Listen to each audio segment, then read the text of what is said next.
Hello, and welcome to this episode of Strange as It Seems, a podcast about history, occultism, espionage, secret societies, mystery, conspiracy, and weirdness high and low.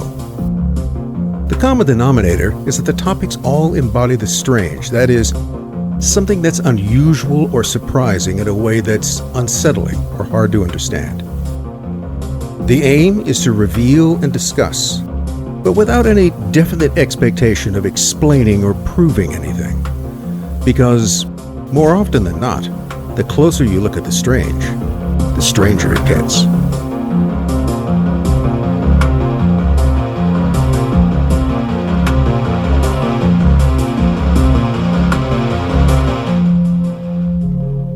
So, here we are for another episode of Strange as It Seems.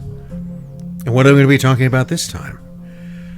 I think we're going to call this one, well, I don't think that. We are going to call this one Flying, because we talked about this earlier. Right. Flying Saucers and Secret Agents. Is that, I tried to look it up. Is that a book that is out there? Better not be. Okay. Okay. Is that? That's supposed to be my, now, it doesn't mean that if you think of a title for something that, given enough time, someone else will come up with that title. I've had that happen. Okay. All right.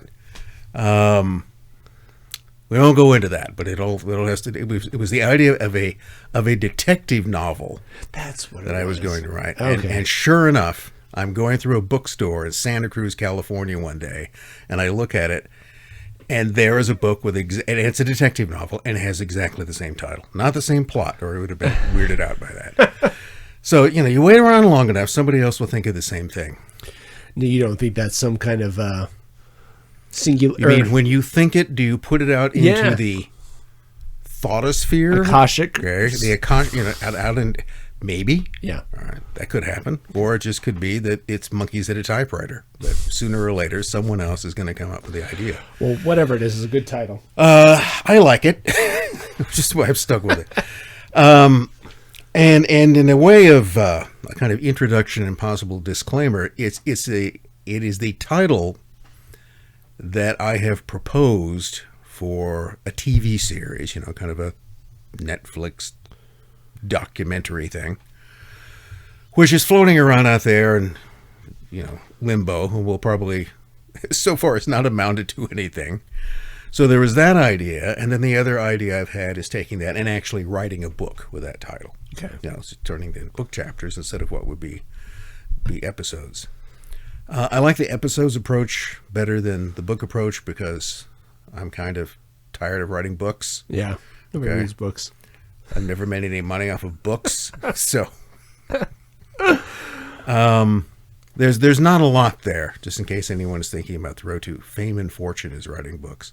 Some people pull that off. Stephen King does. He's still writing books. My wife's reading one right now. Yeah, see?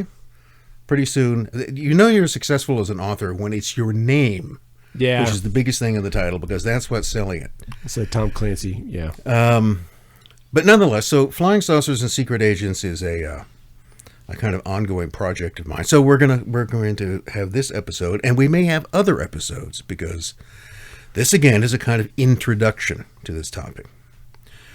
So what do I mean by flying saucers and secret agents? And I suppose that gets us into the necessary discussion or preamble discussion of, my sort of whole take on the UFO phenomenon or I'm not going to go the UAP thing. Yeah. Okay? I'm not going to engage in newspeak. I know you're just trying to come up with a different term that doesn't have the goofy connotations that UFO does. All right. Let's just admit that and just stick with UFO.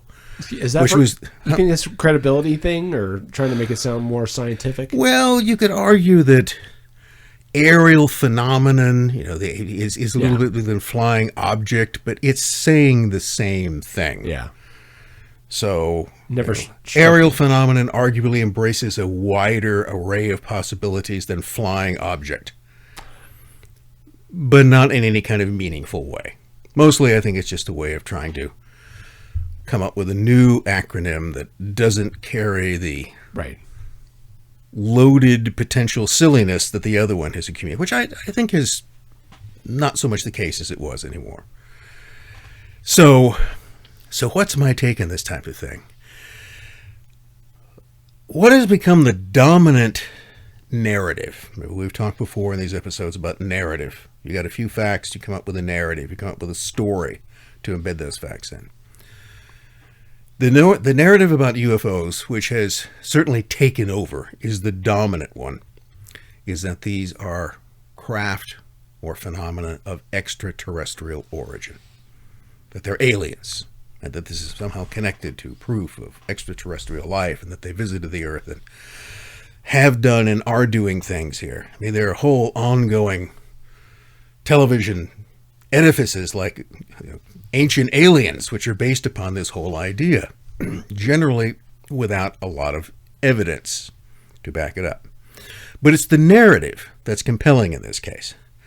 So the aliens narrative is the one which is the most popular. It's the one which I think has always had the greatest traction in the so-called UFO community itself. From the very beginning, that was the idea that was latched onto, that these are extraterrestrial craft. They were being visited by the space people, space brothers, whatever whatever term you want to have, that the space people are here, and they're coming with a message. They're coming here with a purpose. And I'm not here in any way to try to deny that that's a possibility, because how can I do that? It is a possibility. Could very well be. So I'd be willing to say certainly that given the apparent size of the universe, it's big. Okay? And just with a little bit of looking, not very much, how many sort of Earth-like planets that you can come up with, which means that there seem to be a lot of these things out there. So there's no shortage of solar systems, no shortage of galaxies, no shortage of planets. And I find it unlikely that what happened on this planet is somehow a one-off in this whole mix. So is there intelligent life in the universe? Almost certainly. In fact, I'll even go say, yes, there is. It's out there somewhere. Has that intelligent life constructed intergalactic spacecraft and visited Earth? Well, it's possible. Mm-hmm. All right, it could happen. But there's not much in the way of any definite evidence of that. I mean, the mere fact that something weird happens that you can't explain doesn't mean that the first answer is that it came from outer space.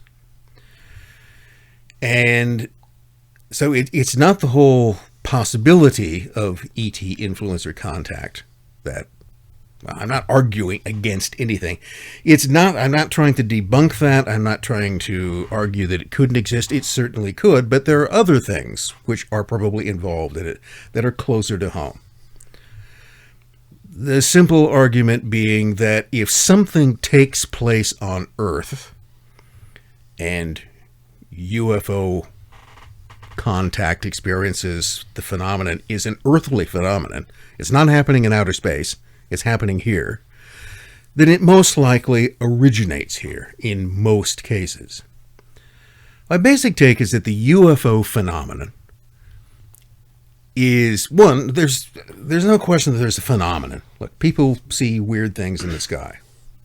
They've always done that, pretty much. There's nothing new about that. Our first episode was... And our very first episode, which I may mention again in a few minutes, Lights in the Sky, we noticed that if you go back to Utah in 1917 and 1918, you have what just appears to be an almost identical scenario to a 1940s, 1950s, or later UFO contactee experience, but it's happening decades earlier and using the parlance of the time, where they don't talk about flying saucers or flying discs, they talk about mystery airships. So people see strange things in the sky, and they have experiences, strange experiences with things or beings that come from the sky. So that tends to take place. Now, we can then argue whether that's a psychological phenomenon or a physical phenomenon, or whether it's earthly or whether it's It's otherworldly, but it takes place. So the phenomenon exists. Mm-hmm. The possibility that aliens are somehow involved in this exists. But the other possibilities, the ones that I think that in most cases are more likely, well, most strange things in the sky are probably explainable just by misidentification. I mean, this is the same. I know I seem to be repeating Project Blue Book in this case and everything the Air Force has said, but that's basically true. People see all kinds of things, and they may appear to be strange, but there is some sort of natural explanation for them. That is, basically, they're misidentified natural phenomenon or some sort of human phenomenon. So, in the other case, the other big part of it is you have it where people make things up, where they lie about it. That's the simplest way of putting it. I don't know how everybody tries to get around that, but okay. Making things up is just, it's creative lying, but it's creating a fictional narrative. Well, I mean, if you want to move on from this because you harp on it later, but it seems like so much of the UFO phenomenon, at least since I was a kid, but definitely stemming back into the 50s, is hangers-on, people jumping up and making kind of hay out of nothing, or just wanting to be part of it because now it is a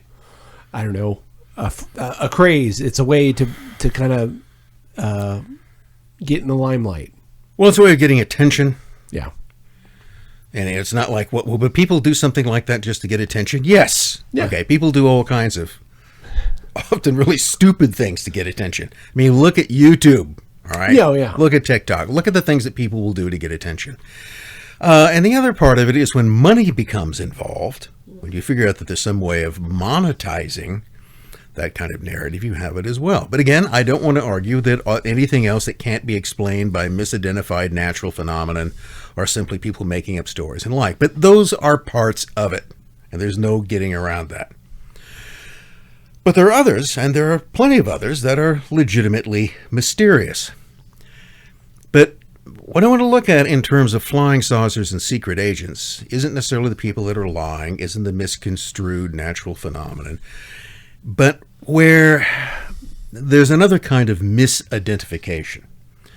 And that is the idea that at least a part, and I think a significant part, of the so-called phenomenon is a kind of deliberate psyop of one form or another.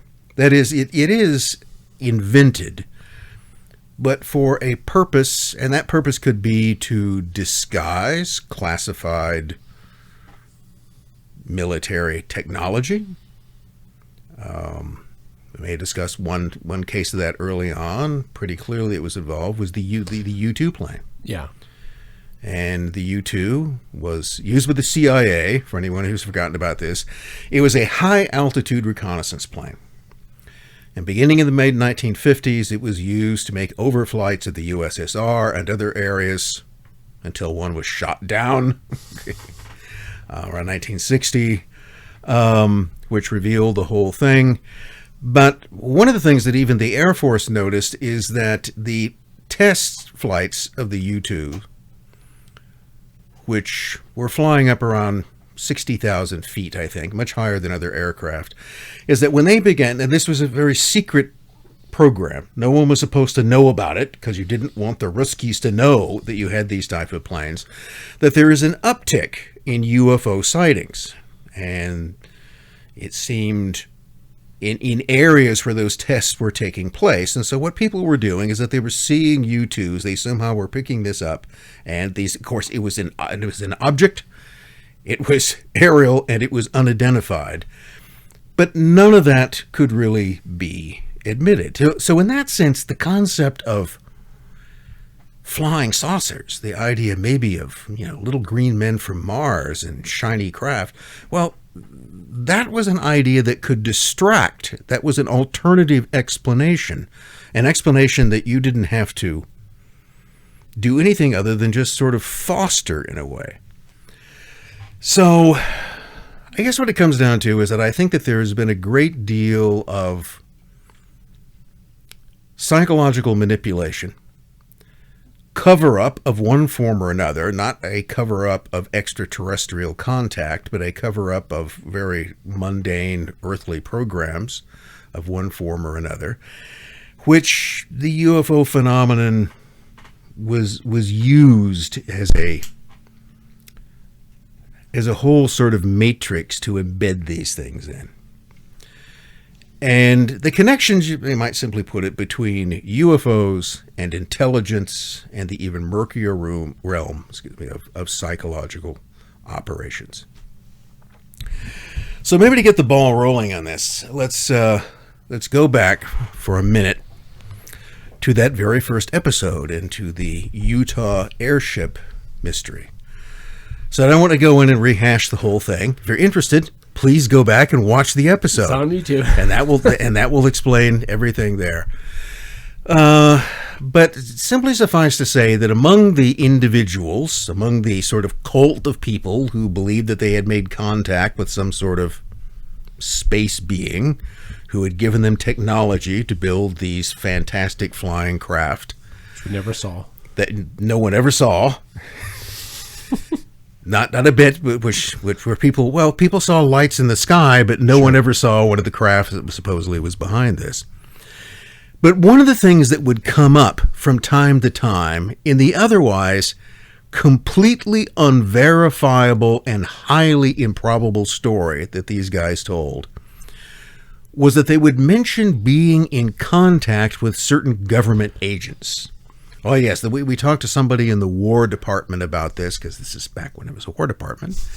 And yeah, they were very interested in what we were doing. And, I don't... The only thing I'm noting there is that came up. Now, they make comments about all sorts of things, which, again, if you listen to the episode, you can judge for yourself on the likelihood of veracity of those. But the implication in this was that somehow they had been in contact with people in the American military who were interested in this and were sort of carrying out an investigation of their own, separate from the one that was being carried out in this case by the Bureau of Investigation. Okay. It's probably all BS, but it's just that note occurs, that there could have been some kind of military interest in what these guys were doing or even what they were claiming, which was then kept secret from other people who were involved in this. So let's then skip ahead to when all of this really sort of begins, and we go into 1947. So we've also talked about in this series, in the one on Fred Chrisman, about another case that occurred in that year, and that was the so-called Maury Island incident. Again, we go into that in some detail. Don't want to go into great, an explication of the whole thing again. But in June, in the summer of 1947, two guys named Fred Chrisman and Harold Dahl claimed to have seen donut-shaped craft over Maury Island in Puget Sound. That eventually led the Air Force to carry out an investigation, in which case two of the investigators, the two Air Force officers who were sent to look into this, and seemed to have basically concluded it was a hoax, were killed in a subsequent crash. And out of that, all kinds of stories and a kind of mythology has grown up around it. Now, considering that Chrisman and Dahl themselves, under subsequent questioning by the FBI, admitted it was a hoax, you would assume that would be the end of it, but it never really has been. Because those two men, Chrisman and Dahl, again for their own reasons, if you see in the episode, not the most credible of people, but men who were always lying except when they were telling the truth, would always insist that they had been forced to say it was a hoax. They'd essentially been pressured by the FBI or by the Air Force under threats of prosecution or worse to say so, and would later on always insist that the story had taken place pretty much as they had said. Well, one of the things that I and others have sort of wondered about in this case is whether this whole story was in some way kind of concocted by Chrisman and Dahl, and maybe even by other government agencies to cover up something else. Maybe there's something going on there that this whole, we'll create a flying saucer story about it, and then we'll debunk that story, and then it will all apparently disappear. But was all of this a kind of sleight of hand which was taking place? Which, if you haven't listened to that episode, I guess it's probably worth noting that Chrisman is suspected of having these. Is he was a chaos agent, or he's some? Well, the thing that Chrisman then goes on to be accused of being among other things, a gunman in the Kennedy assassination. Right, yeah. Or something, or of a bagman in the Kennedy. He's brought up as a character in Jim Garrison's investigation of the JFK assassination as a culprit in that, and some sort of domestic CIA agent, or criminal for hire. Those are all complex possibilities that, again, you'd have to listen to that episode to get the full story on. But there is this persistent beat that comes up in Chrisman's career about him being some sort of government agent or someone who is connected to governmental agencies. Right. And to be a disinfo agent would entail something disinformation, someone whose job might well be to essentially go out and publicly create this story as a distraction from something else. And there have been different ideas about what that distraction might have been. One of them was that, this all had to do with some sort of illegal dumping of nuclear waste from the Idaho nuclear laboratory that was being brought over. And now why you would put that on a plane, fly it all the way from Idaho and dump it in Puget Sound?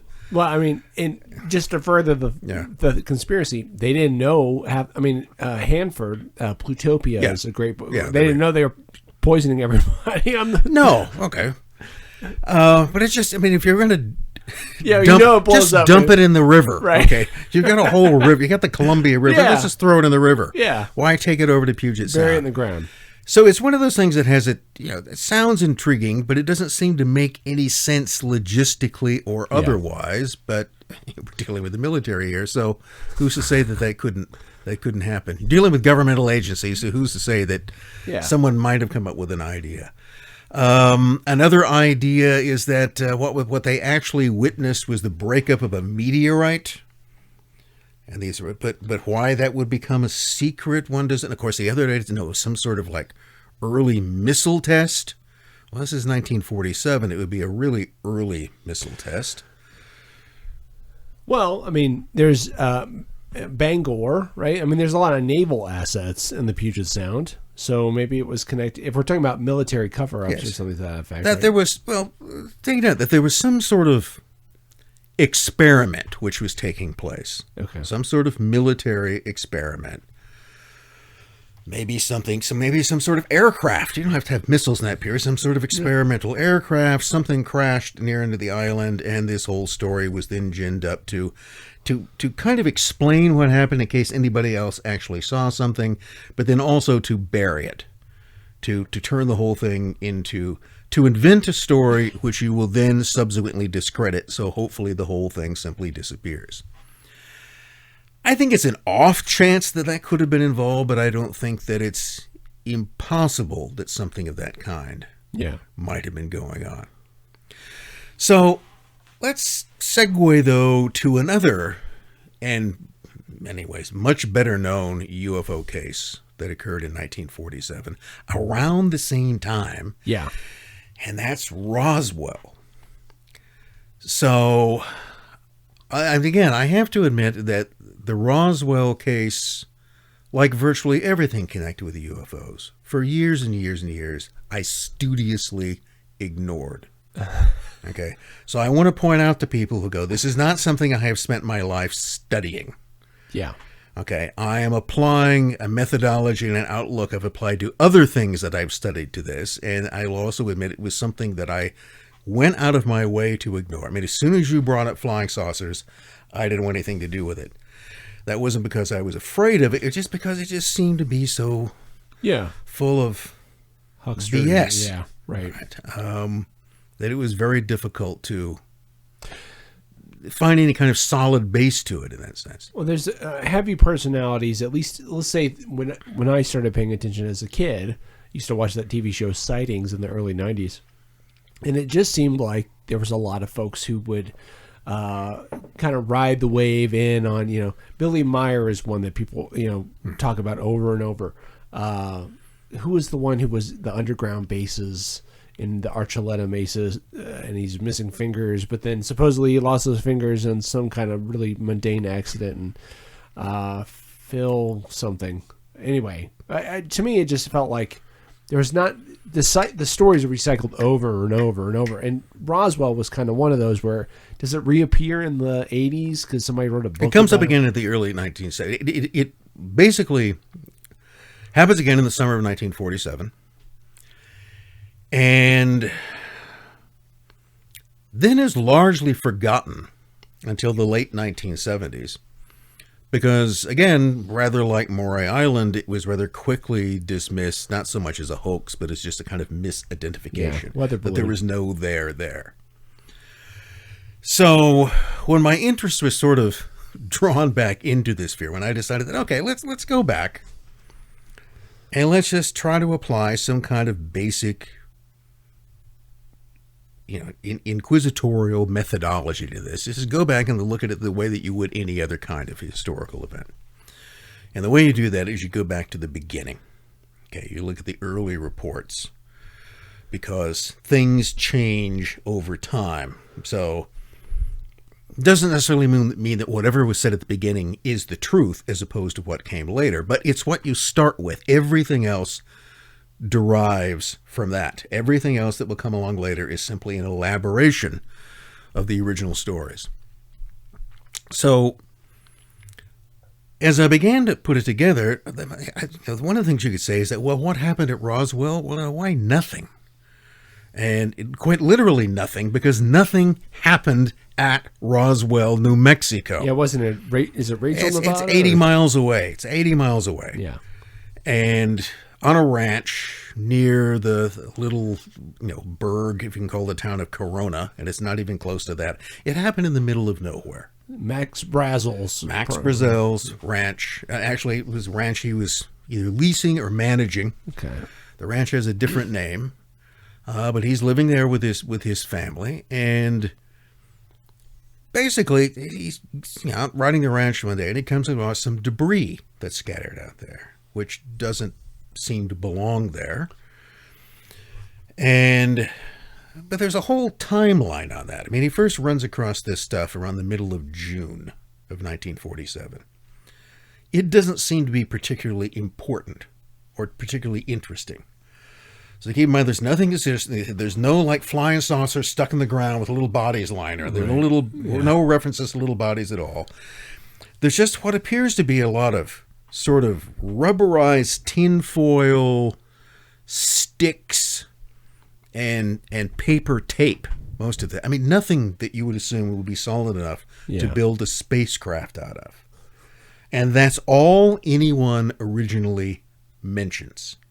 All of this is very light material. Yeah, like an air balloon or a weather balloon. What would be consistent with a balloon of some kind, or maybe the other description, a radar target, a kind of kite. That's the other thing it kind of fits with. So the material here would fit with a balloon or some sort of large high altitude kite. And then eventually around the 4th of July, so more than a couple of weeks later, he and some of the kids go back out there and they collect a bunch of this stuff. But even then, it's not terribly urgent. It's not until a week or so later that he goes into town. He drives into Roswell, a long trip, and he stops in to see the sheriff.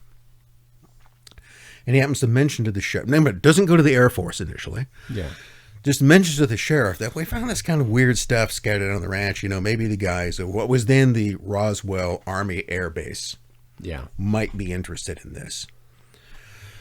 And so the sheriff basically talks to them. I don't even think Brazil initially talks to them, and a couple of officers eventually accompany him out there. They fill up some bags full of this stuff. Again, this is just all widely scattered debris. And take it back to the base. And then things sort of get rolling. Then I think it's on the 7th or the 8th of July. Excuse me while I take a drink to stifle a cough. Not successfully. That the Air Force information officer, their sort of PR guy, I think it was named Lieutenant Walter Hott, issues, on the orders of the base commander, I think Colonel Blanchard, he issues a press release which says that the Roswell Air Base has discovered a flying saucer. Okay, we have one. We haven't found little scattered pieces of things. In fact, hold on. Since I have it here in front of me, let's find the actual. Here it is. It's from the Roswell Daily Record. And it says, RAAF, Roswell Army Airfield, captures flying saucer on ranch in Roswell region. No details of flying disc are revealed. Huh. So, there was no... This, again, creates a completely... Sorry.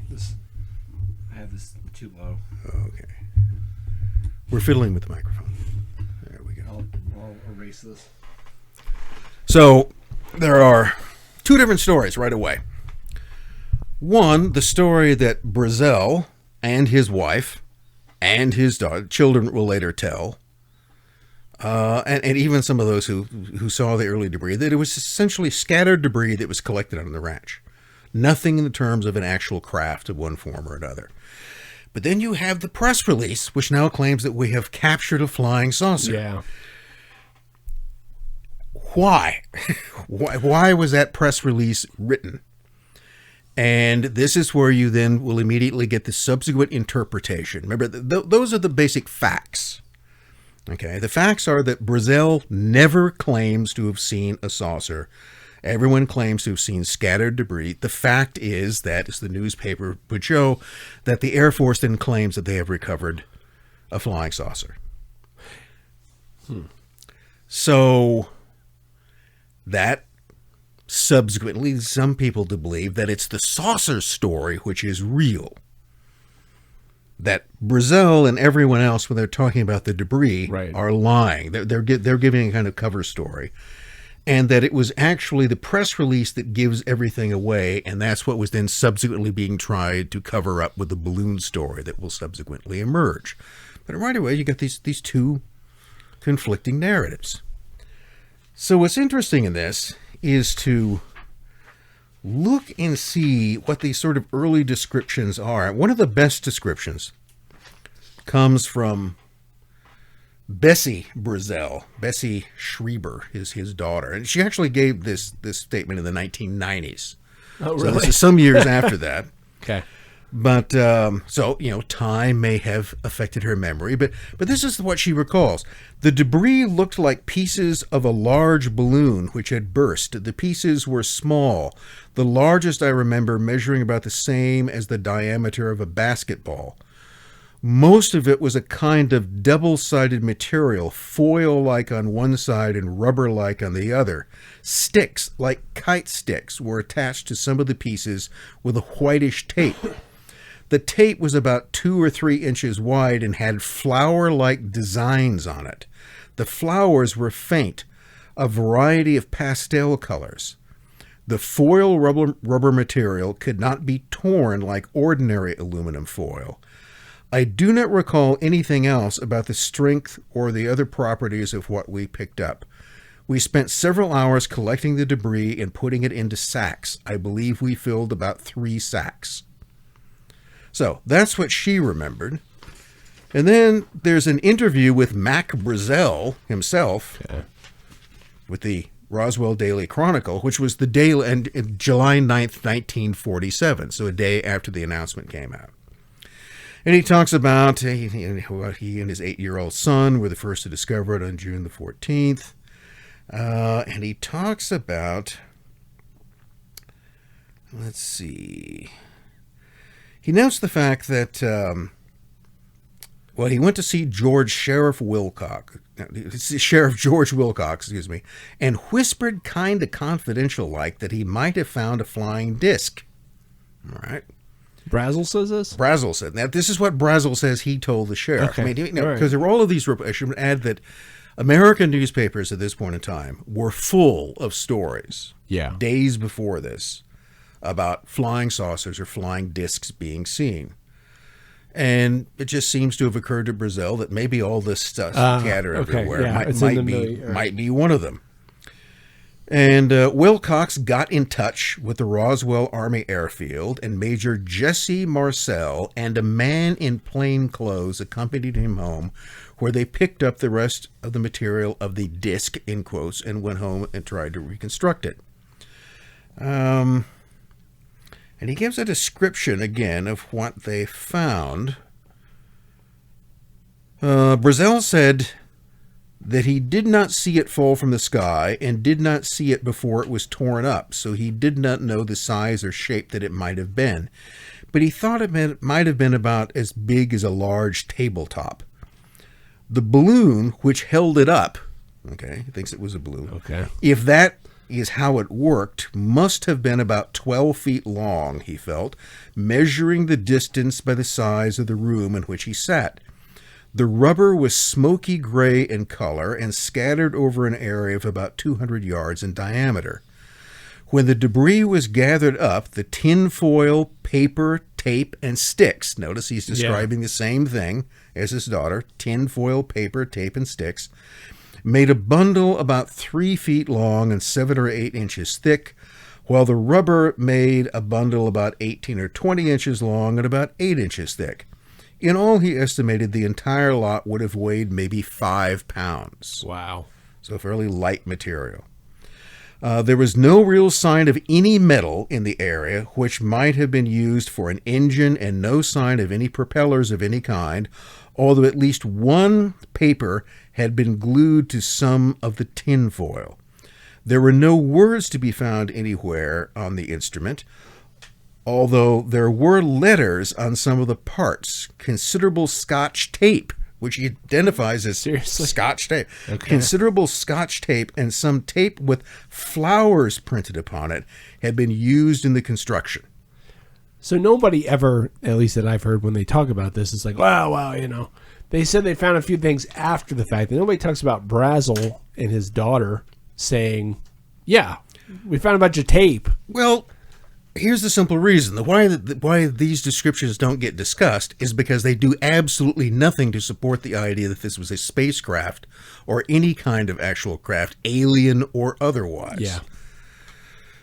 I mean, think about it. Okay, if you're going to build a craft to fly across interstellar or intergalactic space, Scotch tape, it's probably not going to be composed of sticks, rubber-backed foil, and paper tape, including Scotch tape, or that's what it looked like. I mean, it just doesn't sound like something that would be a particularly solid craft that could carry anything of any particular weight in this case.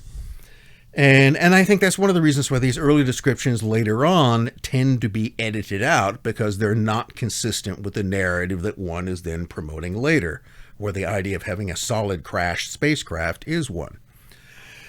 Now,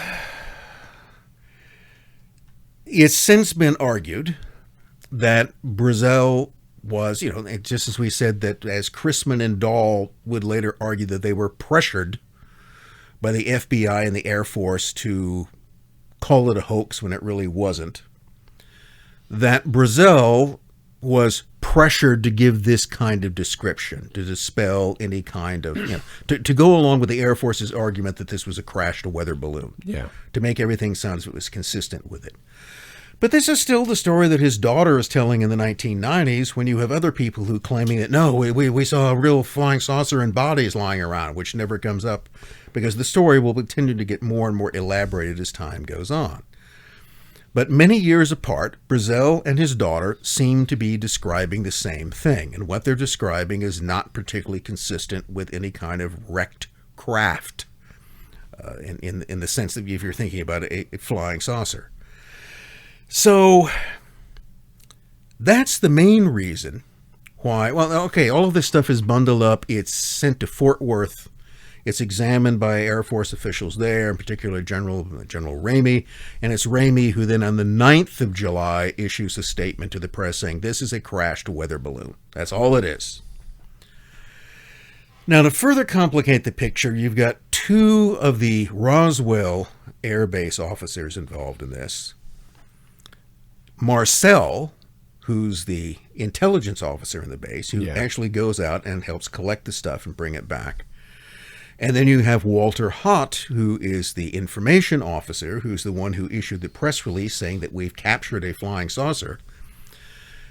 In later years, they will tell different stories. Right. There's a kind of changing story there. And so both of them will essentially chime in with the idea by the 1970s and 1980s that, yes, what we discovered there was very different. It was very strange stuff. We never we discovered an entire craft. We discovered material that didn't seem to be of an earthly origin. So Marcel later went on record saying that he thought that what they found was something of extraterrestrial origin. Hott will sort of change his statements over time. They're highly variable, from arguing that this was definitely some sort of otherworldly craft. I think even in one case invoking the idea that there were bodies found that were taken back to Roswell and examined, to do around the same time arguing that all of that was hooey. So Hott's statements are inconsistent. Marcel's statements seem largely based that he thought that there was more to it than was actually. His basic argument was that it was later dismissed as a weather balloon, but we all sort of knew it wasn't a weather balloon. Now, later on in the 1990s, partly in an answer to the increasing questions that come up, was the Air Force argued that, well, it wasn't a weather balloon, it was a Mogul balloon. Yeah. And Mogul balloons were really, they were sort of a large reflecting kite-like structure with a balloon. They went into the high atmosphere. They were a secret project which no one at Roswell was in a position to know. Okay, no one there would have known about this because it was a secret project. It was being managed out of Alamogordo, out of the White Sands testing range. And that this was what these Mogul balloons were about, was that they were efforts to try to gather information about possible Soviet bomb tests. What they sniffing for radiation or something? Radiation, yeah. So basically you've got this large sort of sensitive kite structure which is being hoisted by the balloon into the atmosphere to collect any kind of radioactive evidence of Soviet tests. Now, the Soviets aren't going to test a bomb for another 2 years, but you knew they were working on one and could go off at any time. The Mogul project was real. It was highly sensitive. And so here another idea comes along is that, well, see, there was this kind of secret project, and that's what this was, but no one was supposed to know about it. And then you get that someone went to the base commander and he told his information officer to issue some sort of story about a flying saucer, because there were stories about flying saucers coming out everywhere at this point, and it would sort of get kind of lost in the, we can come up with a story and then we'll turn around and go, oh, it was just a weather balloon, it wasn't even a flying saucer, and that will be the end of it. Seems like it brings more attention to it. I mean, the part in this I don't get is why, if you didn't want to bring attention to it, would you then go and create a headline in a local paper that just doesn't say we all you have to do is like unknown debris found on a local ranch. Yeah. It's a crashed airplane. It can be anything that you want it to be. But no, let's say we've captured a flying saucer. Yeah. I would want to know whose bright idea that was. Okay, whether that was so. The information officer, Walter Hott, would later argue that he basically just wrote what it was that the base commander dictated. Yeah. Although I think even that recollection is somewhat inconsistent. So he just, was he just told, come up with some story, that will will seem to kind of answer any kind of, but that just made people more inquisitive. Do you have the press release, or have you seen it? Well, the press release is... Because I'm just curious if there's a difference between what the press release says and what the media ended up running. Could it be... This is, let's see, 8th of July, 1947, memo drafted by Lieutenant Walter Hott. No details of flying disc are revealed. The intelligence officer of the 509th Bombardment Group, which, by the way, was the only atomic bombardment group in the Air Force at that point. Interesting. At Roswell Army Airfield, announced at noon today that the field had come into possession of a flying saucer. Okay. All right. So this isn't his really, but it's quoting what he's saying. According to information released by the department over the authority of Major J.A. Marcel, intelligence officer, the disc was recovered on a ranch in the Roswell vicinity after an unidentified rancher had notified Sheriff George Wilcox here that he had found the instrument on his premises. They always called it an instrument. Major Marcel and a detail from his department went to the ranch and recovered the disc, it was stated. After the intelligence officer here had inspected the instrument, it was flown to higher headquarters. The intelligence office stated that no details of the saucer's construction or its appearance had been revealed. Okay. All right. So... pretty vague. Yeah, but still... still, you're saying you discovered a whole craft. Yeah. Which nothing in terms of the actual testimony would suggest that was the case. So that's the kind of mystery to me, is that who came up with the story? Why? Why simply create... Now, but because of this, that it was dismissed as a crash balloon, and, the description pretty much fit a crash balloon. Yeah. That seems eminently believable. Doesn't mean it's necessarily true, but it seems believable. It's sort of, the story disappeared. You find virtually no references to this in the 1950s or the 1960s or the 1970s. And I think it's not really till you get this officer, the intelligence officer, Marcel, who comes forward and thinks, I think there was more going on here and there might have been something extraterrestrial. And then the National Enquirer gets a hold of it. Okay. So there's also there's statements to other UFO researchers. I think there's a book by Charles Berlitz.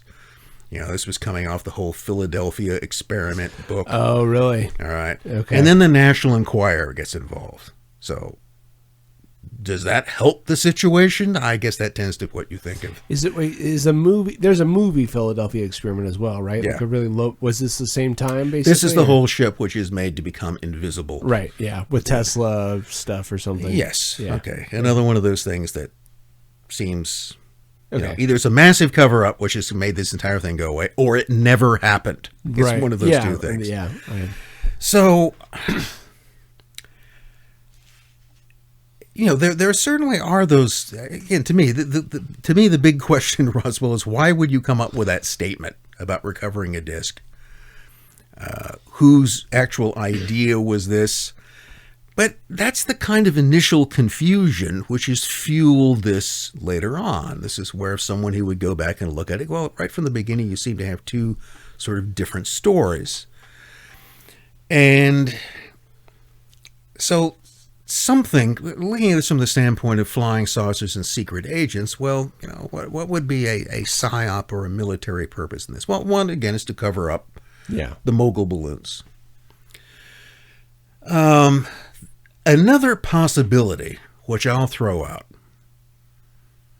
which I think could be going. One of the problems I have with the Mogul balloon idea, I think some people question whether they were actually being used in this period. You're trying to find out details about a classified project, and even after the fact, that can be difficult, is that the Mogul balloons were designed to detect radioactive evidence of Soviet bomb tests, or at least of radiation in the atmosphere.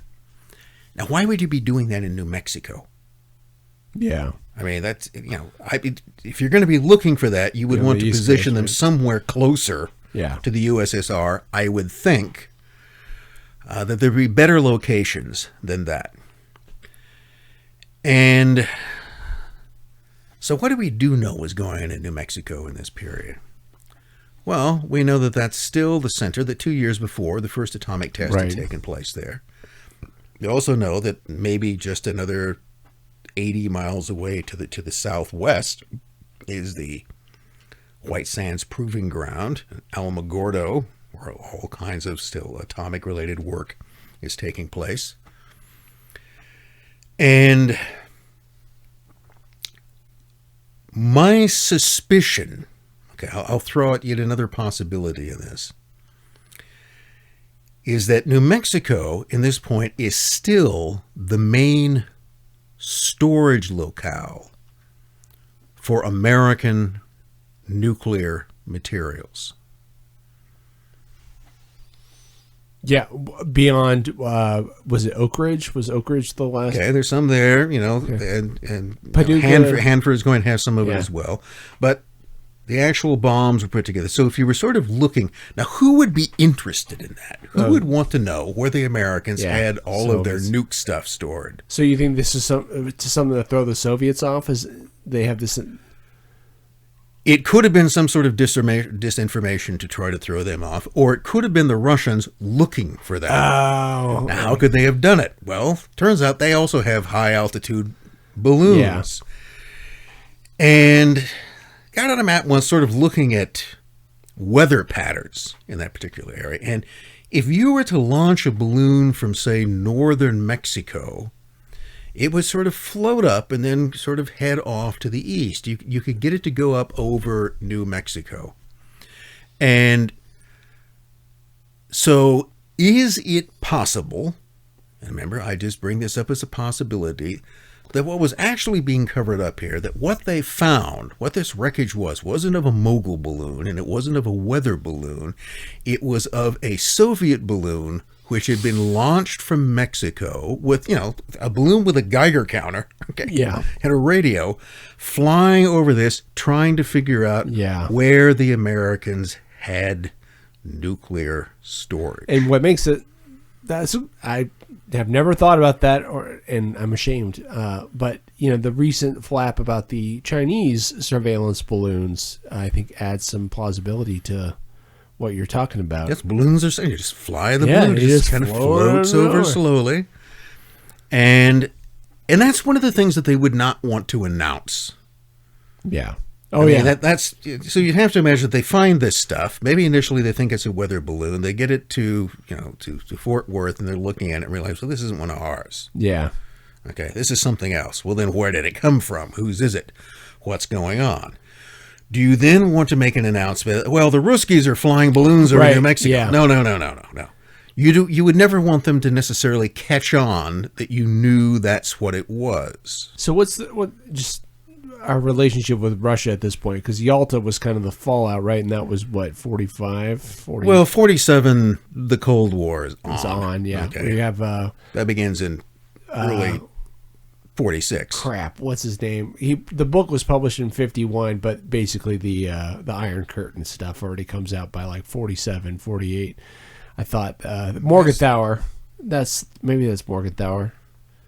But anyway, the foreign policy stuff is already. Well, Churchill gives his Iron Curtain speech in March 46. Then what am I thinking of? Because I had to do all this. I read Leslie Grove's like biography about the Manhattan Project and stuff, and he's talking about like by 47, and the military's like, we don't. Well, from the military standpoint, there was never not a Cold War. Right. It was never not a Cold War.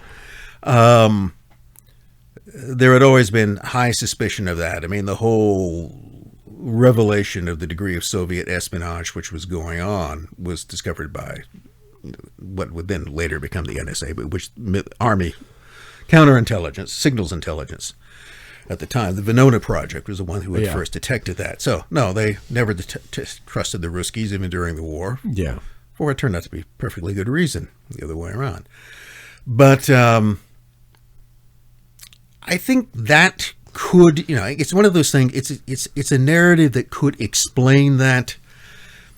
But that would be my suspicion, is that eventually, even the Air Force initially didn't know what they were looking at. And then once they figured it out, it wasn't something that could be publicly admitted. So we'll just come up with this kind of story. And that would then help explain why Jesse Marcel and other people at Roswell knew that they were being, fed a group of horse shit. They were being given a cover story. But then what's being covered up in that respect? So, and I think this could be, I would argue, it could be an early example of where the whole notion of the flying saucer then becomes a kind of convenient cover. Yeah. In some respects. So you go from Roswell and you go then up to 1952.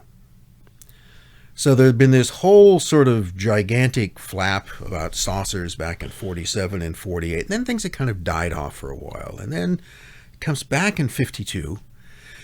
And this is when in July of 1952, I think it's June or July of 1952, that you now get sightings over Washington, D.C. So this, this is not in Utah somewhere or in the wilds of New Mexico. Now, not only are you getting sightings by people in Washington, D.C., you're also getting things blips that are showing up on radar that aren't supposed to be aircraft. Is that real film? You always see the UFO flap over D.C. and you see this, staggered line of UFOs flying, over the, in the distance over the White House. Is that?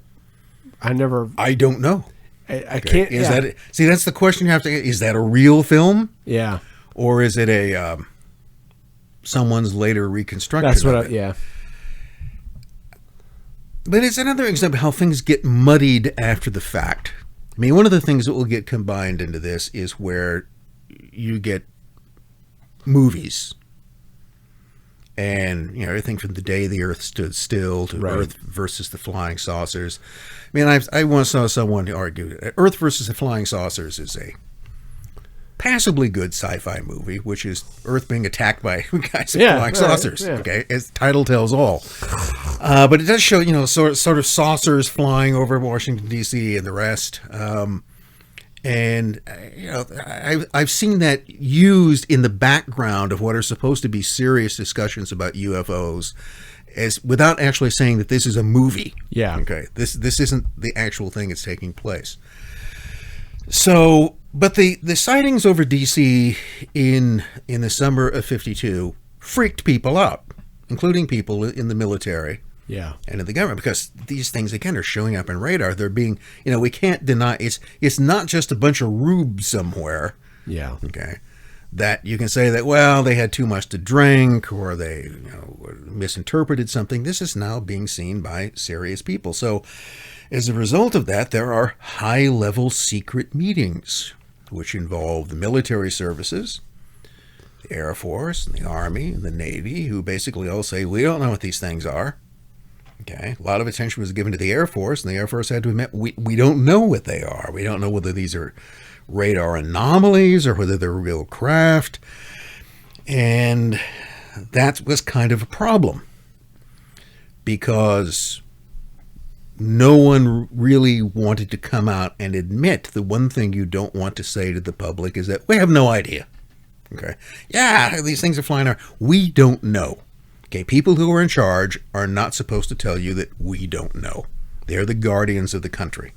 Well, that's the big push from people who believe in UFOs, that the government hasn't released any of the information in the last 70 years because they don't want to show that they're out of control, and they can't. It's particularly with UFOs showing up around nuclear sites, which to me seems much more plausible to have adversaries. Even noted in the time in sort of tracking when you had things like Project Blue Book and others, it was noted because beginning in 1947, the Air Force spearheaded a kind of investigative project, and at first it was called Project Saucer. Yeah, but then they thought I might give too much away, so they changed it to Project Sign. And then that turned into Project Grudge. And then, again, I think around 53, you get into Project Blue Book, which is the best known of them. None of them ever come, all of them basically come to the same kind of conclusion, that most of the sightings are, mistaken identity. some are hoaxes. There is a perplexing minority of cases that we can't explain, but that basically we don't know what they are. So we're just kind of, the idea was this: we can explain most of them. There's some that we can't explain. And therefore, because we can't explain them, we're just going to assume that we could explain them if we had more information, but we can't. Yeah. And this is the kind of reasoning that if I can explain 90% of them, and I can't explain 10%, that isn't because the 10% are truly unexplainable. It's just because the methodology or criteria I'm using don't quite fit that. But with enough time or effort or more information, they could be explainable. But really, you're saying, I don't know what those are. And this is the same conclusion again and again. And frankly, I'm inclined to believe, I didn't say absolutely, I am inclined to believe that that's probably and always was the most honest answer. Still avoiding the fact that we just can't explain the others. We don't know.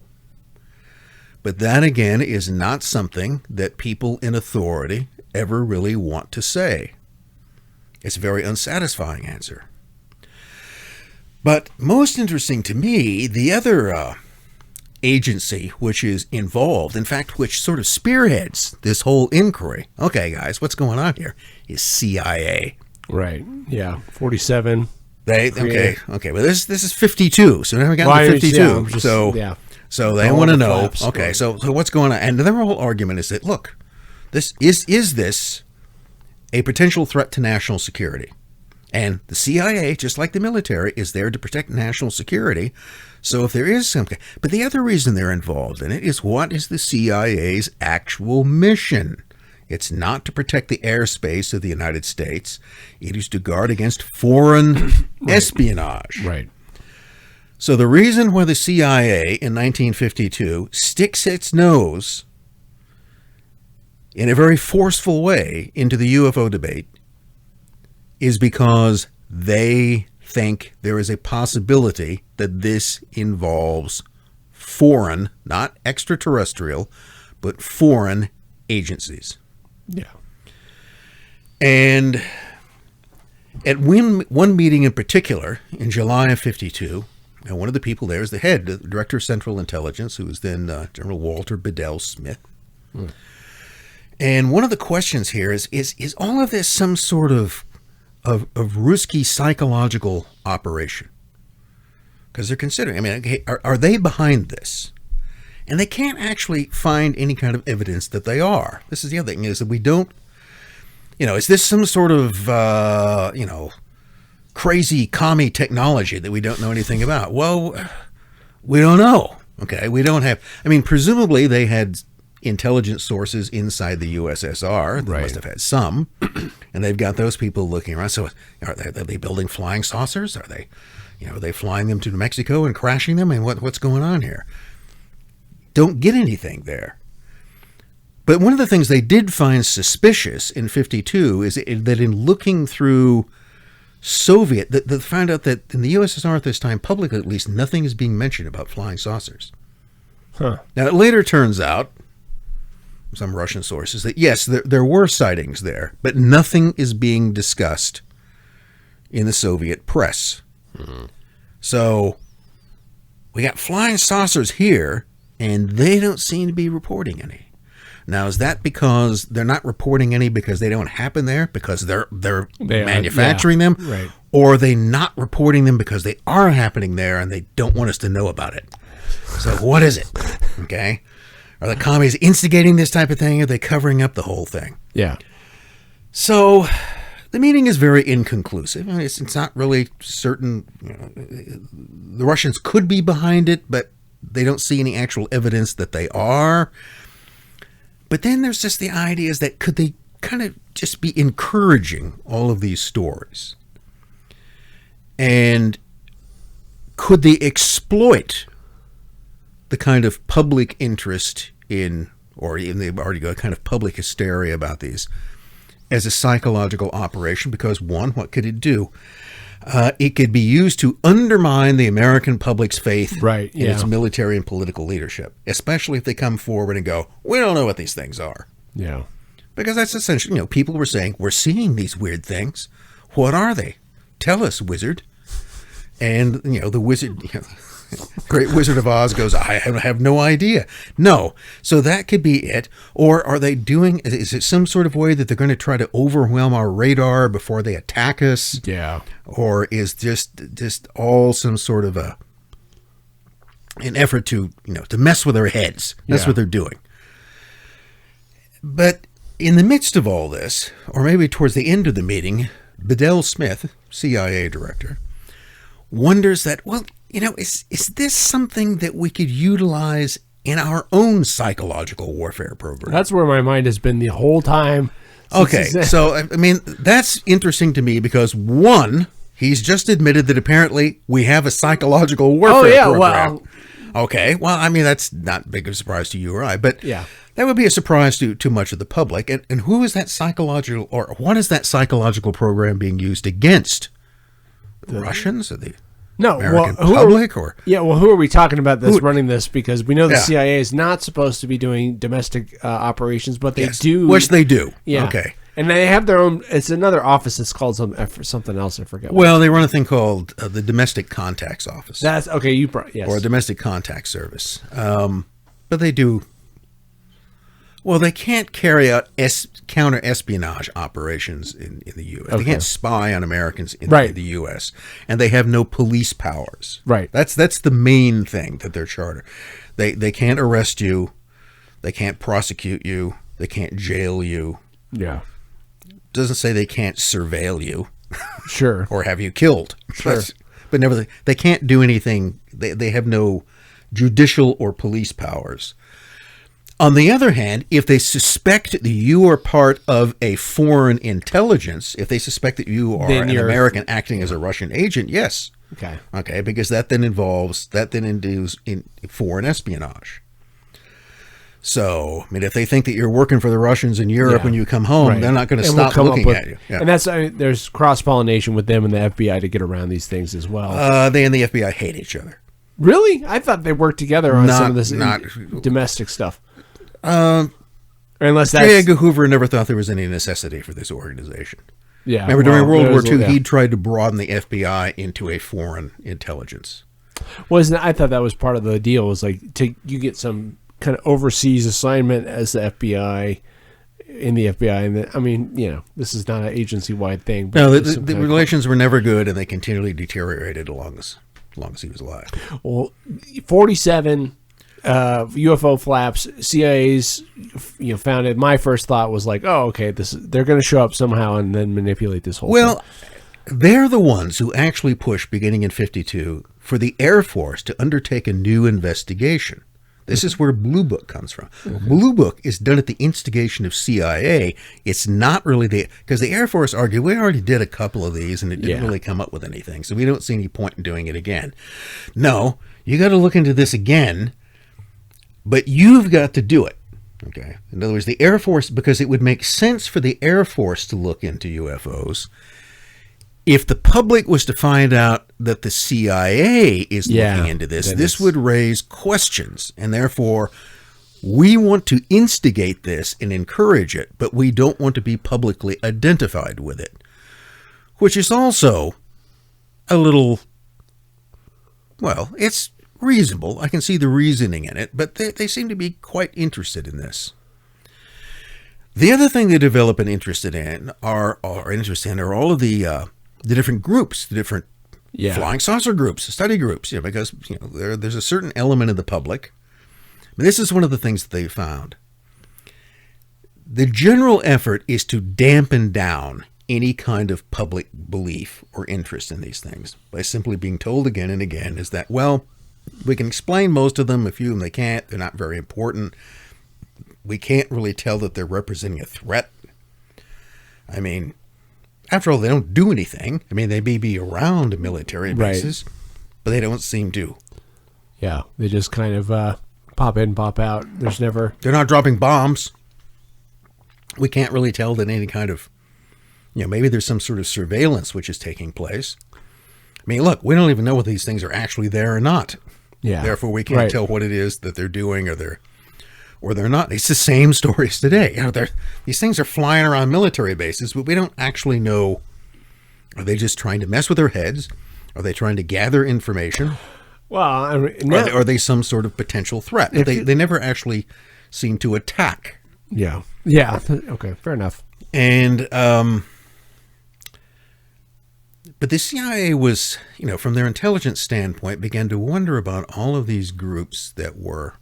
You could convince most of the public to ignore them, and turn it into a kind of joke. Mm-hmm. That's what you wanted to do. Yeah. So it would become ridiculous. People will be embarrassed talking about it, right, and everyone will shut up about it.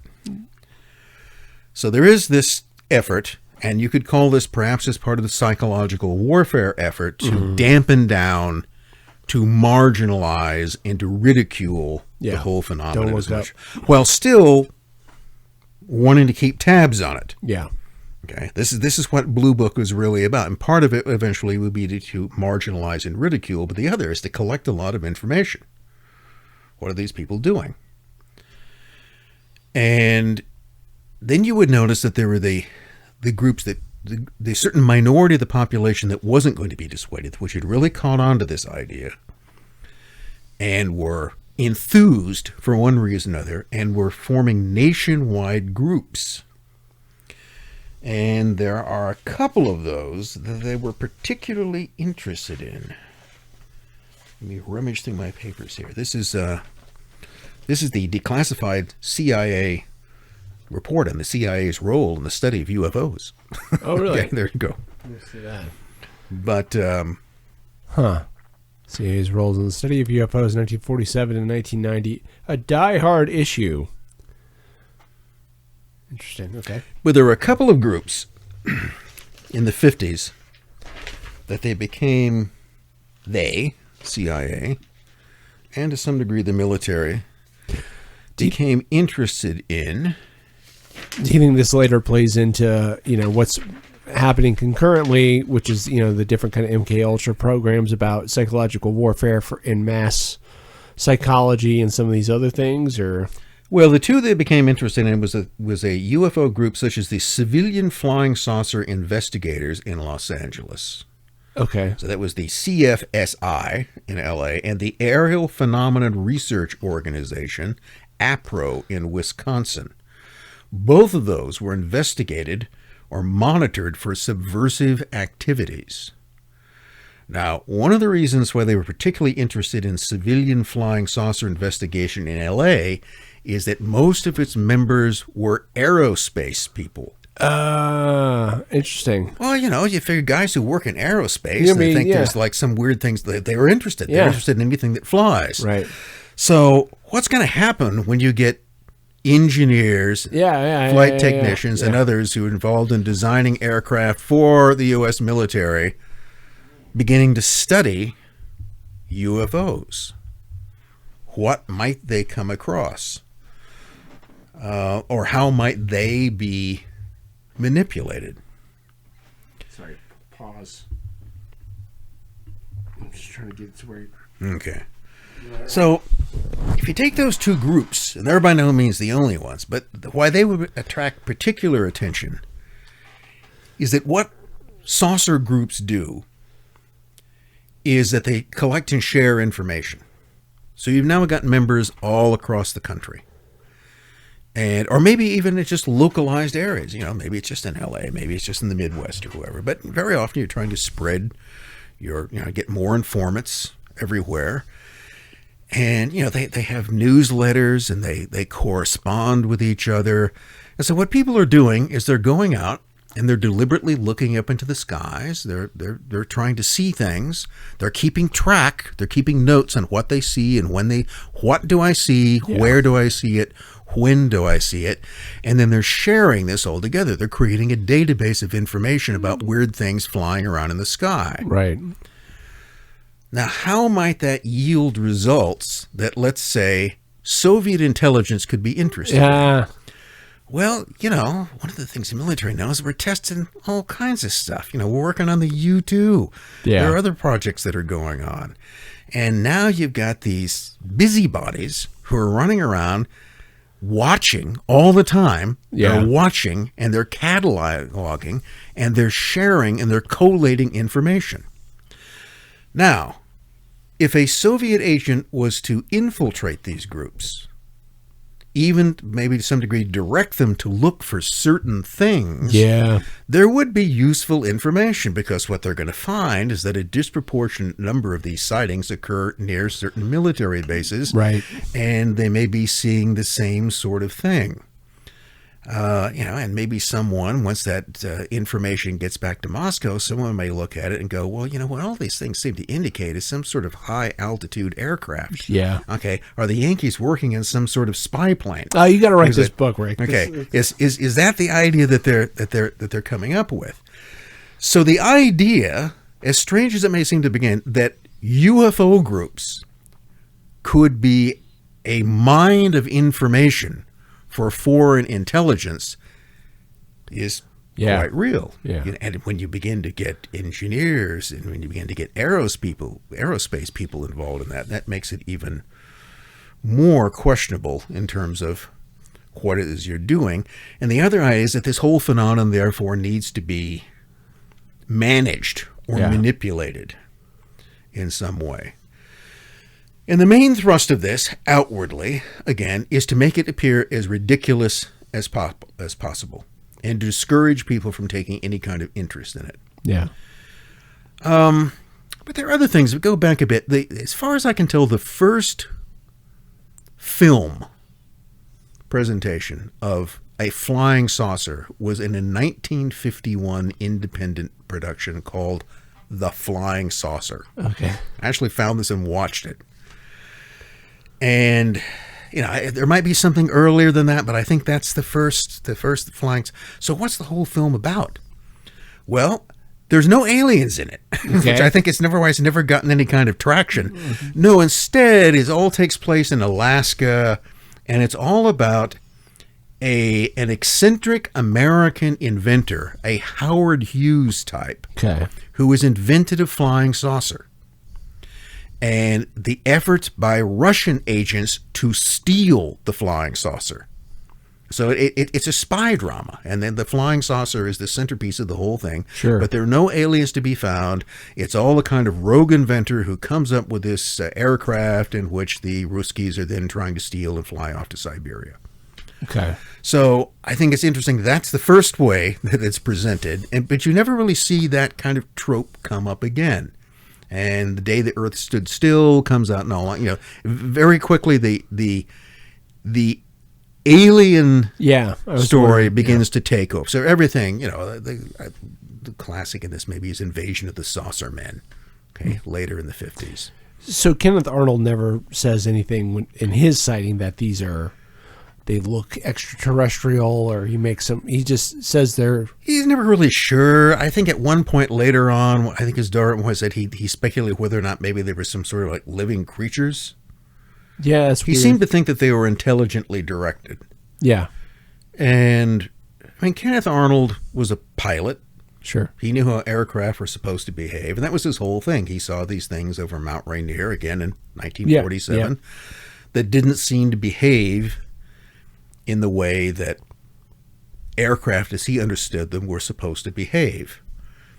And that eventually is where the term flying saucer comes out of it. Skipping. Even there, though, the provenance of that, the question is whether he ever actually used the term or whether that was a journalistic invention. Well, I just wonder, from the get-go, is there more people thinking in terms of kind of the way that you are, that these are man-made aerial phenomenon, the fantastical element that they're from another planet comes in later? Well, some of them could be from another planet. Again, I'm trying to argue that couldn't. It isn't an impossibility. But it seems more likely if something occurs on Earth in terrestrial skies that it's going to have a terrestrial origin to it. But again, it could be all of these things at once. Yeah. So if I didn't say it before, I think the UFO phenomenon probably has multiple causations. It's not just one thing. But to make this even weirder, because stranger, there we go. Yeah. Let's go back to 1947 in sort of the aftermath. So the Maury Island thing has happened. Roswell happened. You have 40 and at least 44 other states, which is most of them. There were only 48 at the time. There have been these sightings which have taken place. So then you get around to September 1947. So after the Summer of the Saucers. And it is a memo. I think it's September 23rd, 1947 memo from General Nathan Twining of what is in the U.S. Air Force, the head of the Air Materiel Command. Okay. And which is headquartered at Wright-Patterson Air Force Base. Okay. You know, where the stuff, where all the dead Yeah, aliens that's are where they supposedly took, yeah, and Eisenhower met him. And it's a memo. It's the AMC, Air Materiel Command, Opinion Concerning Flying Discs. Okay. And it's addressed to Commanding General, Army Air Forces, Washington, D.C., with special attention to Brigadier General George Shulgin, who's basically the head of Air Force Intelligence. Okay. So it's the head of the Air Materiel Command, and they're talking about flying discs. Now, this is, as far as I can tell, an authentic memo. Where'd you get this? Well, I got it off the internet. Well, yeah. But it is a copy of, but things can be, just because it looks like a real memo. Right. I have never seen, in my research, I've never seen that the authenticity of this has been questioned. Okay. Now, there are other things. The reason it comes up is because Nathan Twining, General Twining's name is attached to things like the MJ-12 documents. Those have been shown to be. Whose authenticity is Yeah. questioned or has been shown to be. Well, Yeah, I mean, the typefaces. But this one appears to be legit. Okay. And when I ran across this, my question was, well, why haven't I ever seen this before? Why hasn't this ever been met? I can't see that this ever kind of comes up. Well, give us some indications why it probably doesn't. So let's see. I won't read the whole thing, but it says, as requested by Air Force Intelligence, there is presented below the considered opinion of this command concerning the so-called flying discs. This opinion is based on interrogation report data furnished by Air Force Intelligence and preliminary studies by personnel of T2, the Aircraft Laboratory, Engineering Division T3. The opinion was arrived at in a conference between the personnel from the Air Institute of Technology, Intelligence T2 Office, Chief of Engineering Division, and the Aircraft Power Plant and Propeller Laboratories of the Engineering Division T3. All right, so Okay. you got a bunch of brass together. Yeah. They're trying to figure out what these are.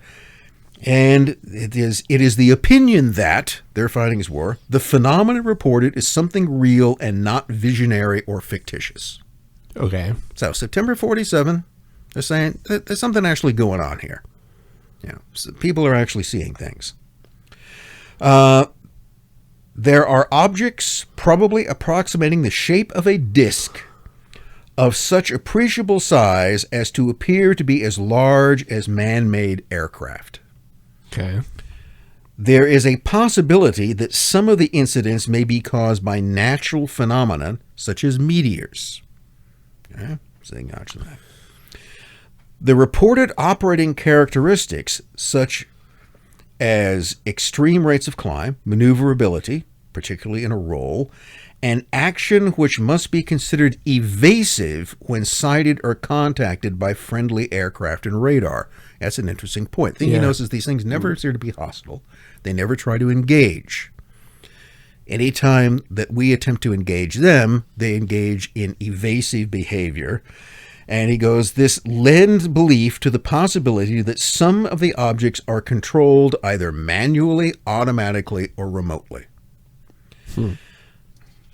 And we had the ability to do remote aircraft at the time, right? I remember seeing early drones from World War II. They were like, you got remote control. Yeah, you got servos, and yeah, you can people have been doing those. Nothing weird about that. The apparent common description of the objects is as follows: metallic or light reflecting surface. Absence of a tail, except in a few instances when the object apparently was operating under high performance conditions. Circular or elliptical in shape, flat on bottom, domed on top. Several reports of well-kept formation flights varying from 3 to 9 objects. Normally no associated sound, except in 3 instances of substantial rumbling roar was noted. Level flight speeds normally above 300 knots are estimated. So he's giving a description of a flying saucer. Now comes the most important part of the memo. It is possible, Twining says, within the present U.S. knowledge, provided extensive detailed development is undertaken, to construct a piloted aircraft which has the general description of the object described above. Okay. Which would be capable of approximate range of 7,000 miles at subsonic speeds. So, Twining and his experts have looked at these things and argue, yeah, we could build one of these. We could do that, yeah. So they don't see anything extraterrestrial. They don't see anything outside the bounds of what it is they think they already know. Yeah. That's interesting. To me, it's interesting. I thought, okay. I mean, the first thing I was going to say was, did I just hear him saying we should make one of these? But well, he goes on to add, he goes into caution, that there's a caution here. Any developments in this country along the lines indicated would be extremely expensive, time-consuming, and at the considerable expense of current projects, and therefore, if directed, should be set up independently of existing projects. No way. Yes. Seriously? Okay. So wow. This would cost a lot of money, and it would drain resources away from other projects. So we're going to do it. It has to be done so we gotta, secretly. Yeah. Black project. Yeah, I know. Okay, yeah. That's what he's just describing. send it to all the aerospace guys. Wow. Interesting. So one of the reasons why I don't think this ever got more currency is because it does nothing to endorse the ET hypothesis. You got to send me this, or I'll give you this copy. All right, I'll frame it.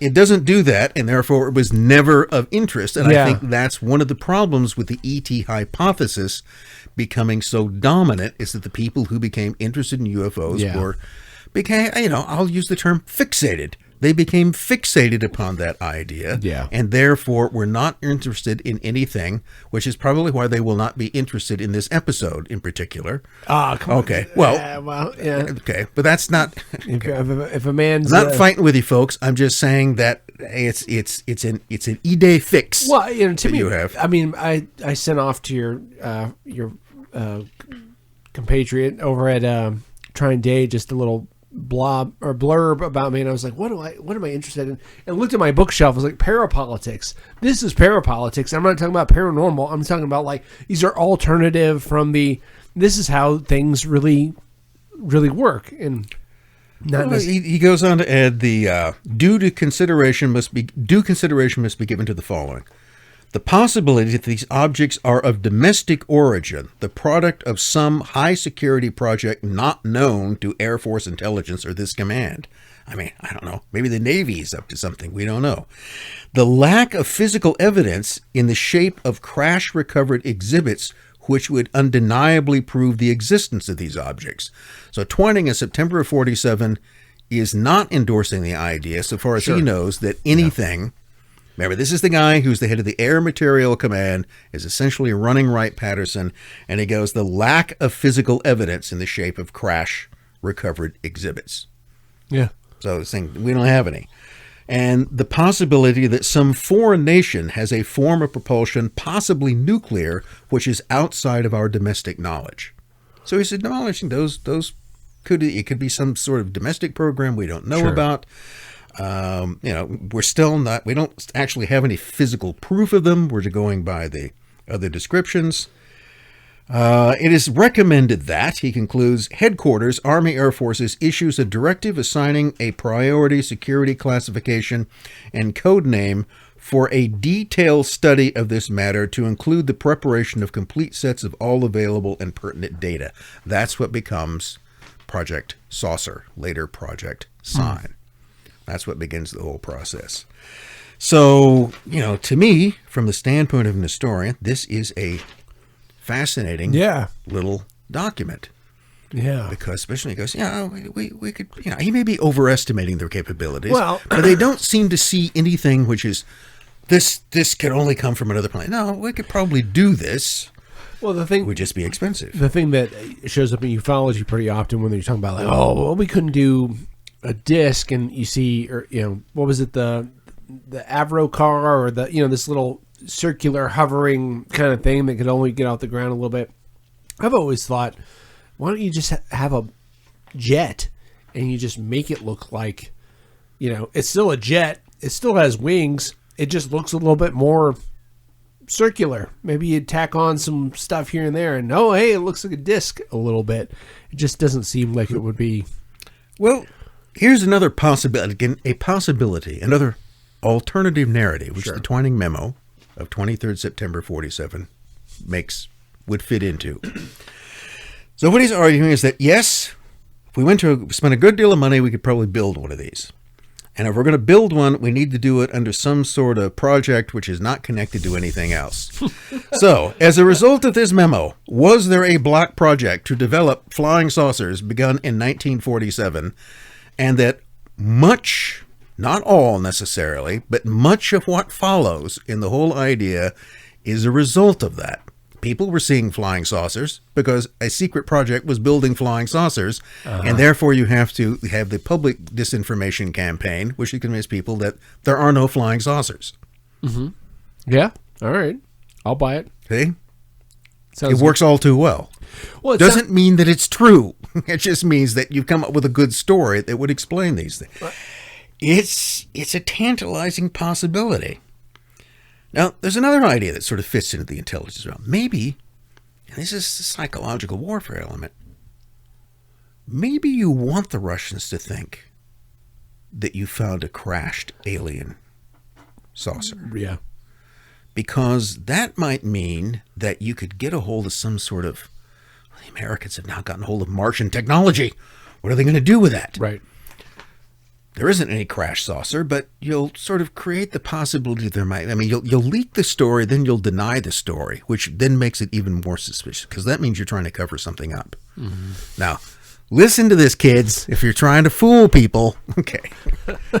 If you're going to, got the idea of deception, leak the idea, then discredit the idea. That is something which in our episodes is a methodology that you will, if you listen closely, you will notice happening again and again. Yeah. And that can be because you're essentially revealing something which is going to leak out anyway, and you want to control that. You want to control the narrative by taking it, seeming to run it for a while, but then, saying it's a weather balloon. Yeah. All right. All right. Or it's a way of creating suspicion in your opponent's mind that, well, maybe they have this. Okay, then what are we going to do about it? Yeah, and maybe direct a lot of their attention to infiltrating saucer groups that are looking at something which doesn't exist, or that the problem with saucer groups is that they are in fact paying attention to our secret black project begun in 1947 that no one is supposed to know about. Those damn nosy saucer heads. All right, yeah. I mean, how versed are you in current ufology or UAP disclosure stuff? Tic Tacs. Tic Tacs, okay. Well, the thing with disclosure, and that's, we're going to get through all of this today, is that there isn't any disclosure. Is there? Oh, no, I think it's going to be always you've got people who come forward and... A big frustration with this is that you have people continually claiming things. Yeah. Without otherwise presenting any kind of real evidence. And, well, there was a fellow, I'll leave his name out of the timing, but a guy who was an Air Force officer in the 60s, connected with Blue Book and post-Blue Book, actually, whose job, he was one of these guys regionally who went out, when people reported seeing flying saucers, he went out and interviewed them. And I asked him, I said, well, do these people seem kind of nutty? I mean, did you get lots of weird stories? And he goes, no, really. They all seem perfectly normal. But what I would always get was that people had seen something and they weren't sure about what it was that they had seen. and it was very difficult to get kind of consistent descriptions. You know, they'd seen something weird that didn't seem to be demonstrating the behavior of an aircraft. And some of them were familiar with aircraft and some weren't. But in terms of exactly what it was they were seeing was difficult to tell. So he thought that the vast majority of people that he talked to who said that they'd seen something were being sincere about what they'd seen. It's just that they couldn't really describe it particularly well. Other than, so, you know, basically it's a light doing weird things in the sky. And as a result of that, it didn't appear that they were sure about what they saw, nor could he say he was really sure about what they saw, although he didn't generally think that they were making something up. Yeah. So I don't think and I think that probably is the source of most UFO reports. People legitimately see something weird.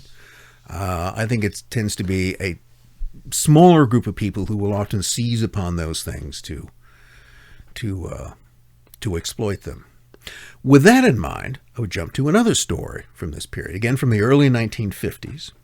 And I'd use this as an example of, well, I think earlier on I may have said something that one of the problems with a lot of UFO reports is, you know, or of contactee reports, not of UFO reports. The average UFO reports is I saw some weird light in the sky. That's as far as it goes. No, I'm talking about the ones where people claim that they have actually had direct contact with extraterrestrials. In this case, from the planet Clarion, a planet which, so far as we know, does not exist. Okay. But maybe. So the individual in question is an early UFO contactee by the name of Truman Bethurum. And I'm sort of picking out, you know, there are people who immediately argue, well, you're picking Bethurum's story because it sounds silly. Okay, you're not picking more serious sounding stories. And there are, but yes, that's the reason why I'm picking Bethrum's story, because it is one of the most unbelievable of the early contactee stories, but which was nevertheless treated semi-seriously. You know, Bethurum was a figure in the UFO scene. He showed up at George Van Tassel's interplanetary space conferences for years. He wrote a book. People bought the book. I had one person tell me, well, you know, behind his back, people always laughed at Bethurum. Nobody ever took him seriously. Well, you know, but, well, you did kind of take him seriously because you admitted him to your conferences. You gave him a certain degree of credence simply by not pointing out the absurdity of the story. So let's give the story its full due. So Truman Bethurum basically worked in construction back around 1953, and 53 again. He's working on some sort of job, I don't know, out in the desert in Nevada, somewhere near the Cal. How many of these things happen in the desert? Where nobody can see it. Why is it always somewhere out in the sagebrush? Okay, it's the Mojave Desert, or it's... Well, might be a great place to do testing for clandestine It's an open air, and the Mojave Desert is weird. Okay, weird things happen in the Mojave Desert. Well, that's another episode. That's another episode. Weird stuff in the Mojave Desert. So he falls asleep in the cab of his truck, or his bulldozer, I can't remember which, and he wakes up, and there are like these little olive-skinned people around him. Okay? And they're sort of peering at him in one form or another. And the other thing he notices about them is they're dressed like Greyhound bus drivers. So you get diminutive, olive-skinned Greyhound bus drivers. And they're interested in him. And he also notices they speak English, but they speak in rhyming couplets. Okay. And eventually they decide they're going, and they want to know where his captain is, and he doesn't know where their captain is. And so they take him to their ship, which is this 300-foot wide, roughly speaking, big flying saucer, which they call a scow. Okay. And they're from the planet Clarion. And the planet Clarion, in case you didn't know it, is behind the moon. It's some sort of area. It's behind, and that's why we can never see it. Yeah. Because it's behind. Sure. Now, in other versions, it's behind the sun. It's always just on the other side of the sun from us. Okay. And that's why. So it's another planet out there. And he's introduced to the captain of the ship, who is also small and kind of olive, but is this beautiful space woman who's named Aura Raines, or Ronnies. Okay, Rhanes. Now, whether that's Raines or Ronnies, I don't know. I'm just going to say Raines. Yeah. Aura Raines. Suspiciously kind of Earth-like name in some way. And he describes her, she's got on a red tight skirt and a black sweater. Yes. And a black red trimmed beret. Okay. So tops in looks and shapeliness is what he describes her. Nice. So he's kind of smitten by her. She shows him all around the ship, and they take him for a ride and whatnot. And so over the next few months, he tends to have, as often happens in contactee experiences, you have one contact and they just keep coming back. And so she does things like materialize in his house and materialize in his bedroom and take him away for nighttime saucer trips. As the story goes, I've never seen the actual documentation on this, but he is subsequently divorced by his wife, who names Aura Raines as co-correspondent. Because in 54, a year later, he writes a book where he describes all of these nighttime assignations with this space woman. Interesting. And I think he was divorced by his wife. I'd want to see the paper where she actually names this woman as his. So this goes on for some months, and he writes a book, which is his trips in flying saucers.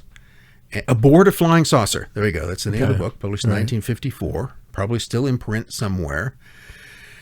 And, she subsequently disappears. I think he claims to have last seen her in a diner in Glendale, Nevada in November 1953. Or he saw a woman that looked like her because he went up to her and she said she'd never seen him before. So, okay. So, that just strikes me as a pathetically lame story. If I was going to come up with a contactee, if you're going to invent a story, why invent that one? Why the rhyming couplets? Okay. Yeah. Why the space babe? Okay. Why the guys dressed like Greyhound bus drivers? Yeah. It's almost as if you could argue it's this story designed to be sort of intriguing, but also to, from the get-go, seem to be silly and unbelievable.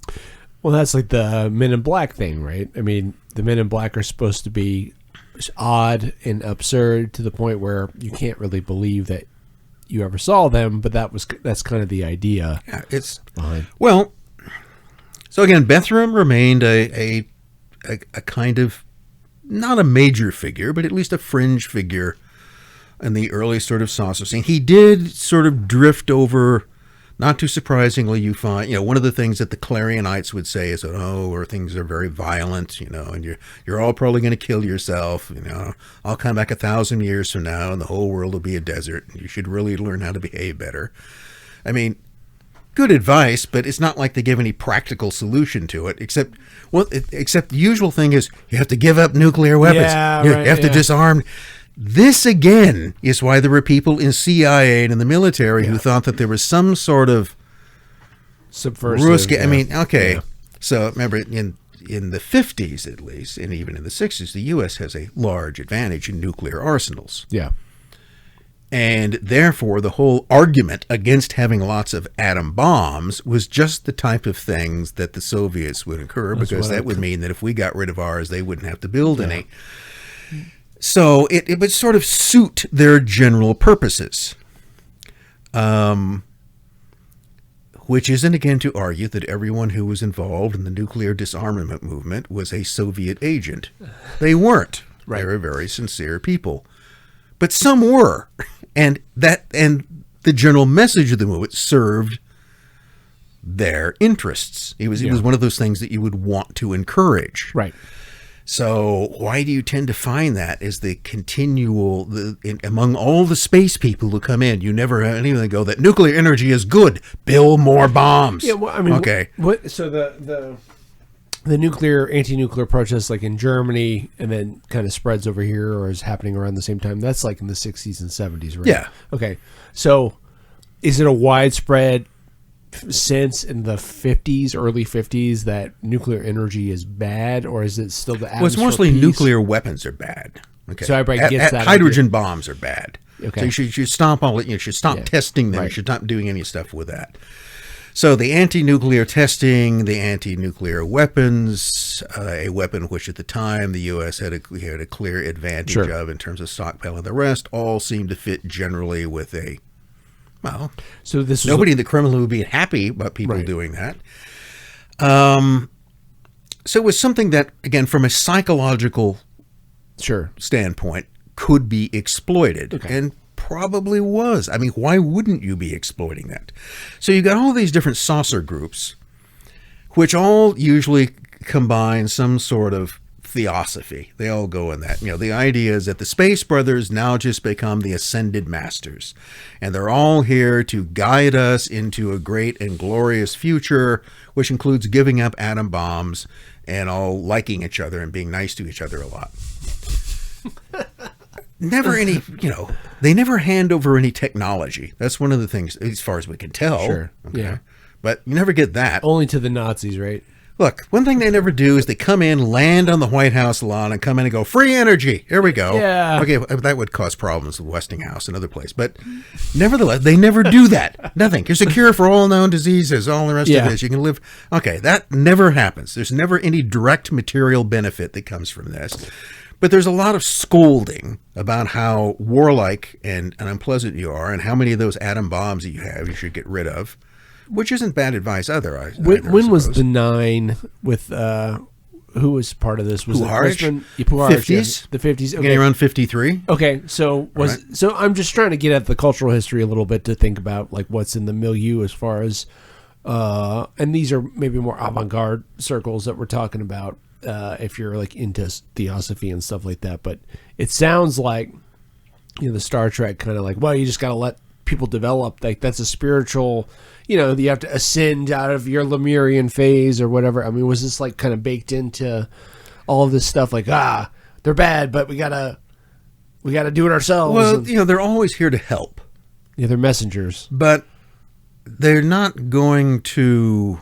And I guess you could argue is that, well, they don't go to the people in charge because the people in charge are the warlike corrupted ones. So instead, we go to somebody like George Adamski, an alcoholic who runs a burger place near Mount Palomar, and a trailer park. Hell yeah. And we'll go to him. Yeah. Okay. Because he'll get or we'll go to Truman Bethram. That's it. Yeah. We'll go to this construction worker who fell asleep in his car, and we'll go. Okay. It never. Right. Yeah. Never go to the mainstream. Never actually produce anything of apparently practical use. Yeah.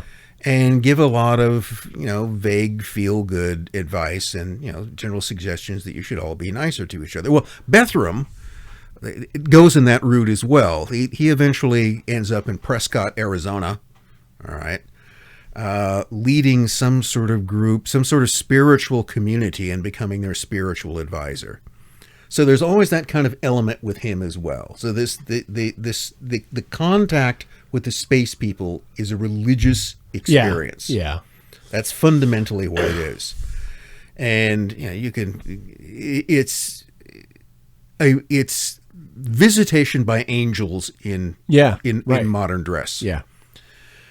And that's not to argue that people aren't visited by angels or by aliens, but this is pretty much the same thing. Okay, you have to confront that they're essentially describing the same phenomenon. All this stuff comes back again right now, in the last 5-10 years with this, recent flap of disclosure, quote unquote, all these kind of whistleblowers coming out. And I think it was even Tucker Carlson who drudges out the whole, we talked about it, Nick Redcliffe, what's the super... Redford, thank you. Yeah. The really, the intelligence. They're all demons. They're all demons. There you go. That one. Yes, and it's the portal to hell, and that's where they come from. UFOs. They come from some alternative dimension. Yeah. Which is what exactly? Oh, it's a sub-transmission zone. A dimension. Okay. As far as I know, it's like height and width. A dimension is just. Well, it's just a dimension. It's not a place. You never seen Buckaroo Banzai? I have seen Buckaroo Banzai, and I know. I'm not sure I quite got that either, but anyway, it was fun. I do enjoy the movie. I don't claim that it makes any sense. No. Which is what you have to do with a lot of this stuff, is you just have to enjoy it without claiming. And maybe that's what one was supposed to do with Truman Betham's story. But the reason, going back, that I'm sort of picking on Truman Bethram, the reason why I'm picking it is that it is a highly unbelievable story. And I have to wonder why. Now, there's a simple explanation. That Bethram was a guy who, had some sort of vague spiritual ideas, and he sort of caught on to the whole UFO wave, and so he claimed to have this experience, and he made this story up as the basis of a way of promoting his spiritual ideas. So there seems to have been something behind it, and he just wasn't particularly imaginative or original, and that's how the story came out. So how are these guys dressed? Like bus drivers. I don't know. He was impressed by bus drivers at an early age. And again, I say that's probably it, or that's the easiest place to go. But why was that story as why? Maybe it was done nothing more than granted toleration by other contactees. But I'd have to say one of the reasons why I think that they granted it toleration is that to have criticized him, to have pointed out the absurdity of his story, would have then made their own stories subject to the same kind. And very often theirs weren't a whole lot better. Yeah. Okay. Adamski's encounter with the Venusian Orthon in the Mojave Desert in 52 is, well, he's the only one who sees them. Okay. And, yeah, that isn't. I don't know that one. That makes no more sense. Well, that may be. You don't have to. Let's go on. Okay. George Adamski has made a name for himself with his claiming that he's seeing flying saucers all over the place, and so he convinces a group of people, one of whom is a young George Hunt Williamson. Okay. We'll save for another episode entirely, but Williamson shows up in this, and they all meet him. They all drive over from Arizona, and they meet in the Mojave Desert, and they're driving around Desert Center, and they drive up a road. Yeah, this looks like a good place for a saucer sighting. Sure. And eventually they stop. Adamski thinks he sees something, and he goes off by himself over a hill. And there he claims he meets Orthon, who's like this tall, Nordic, blonde, kind of androgynous spaceman. Okay. Who's wearing shoes of some kind or another that have hieroglyphics on the bottom of them, because this is how he's going to leave you messages. He's not going to write it down on a piece of paper. He's not going to tell you, no, I'll just have hieroglyphics on the soles of my shoes, and I'll leave it in the dirt. Okay.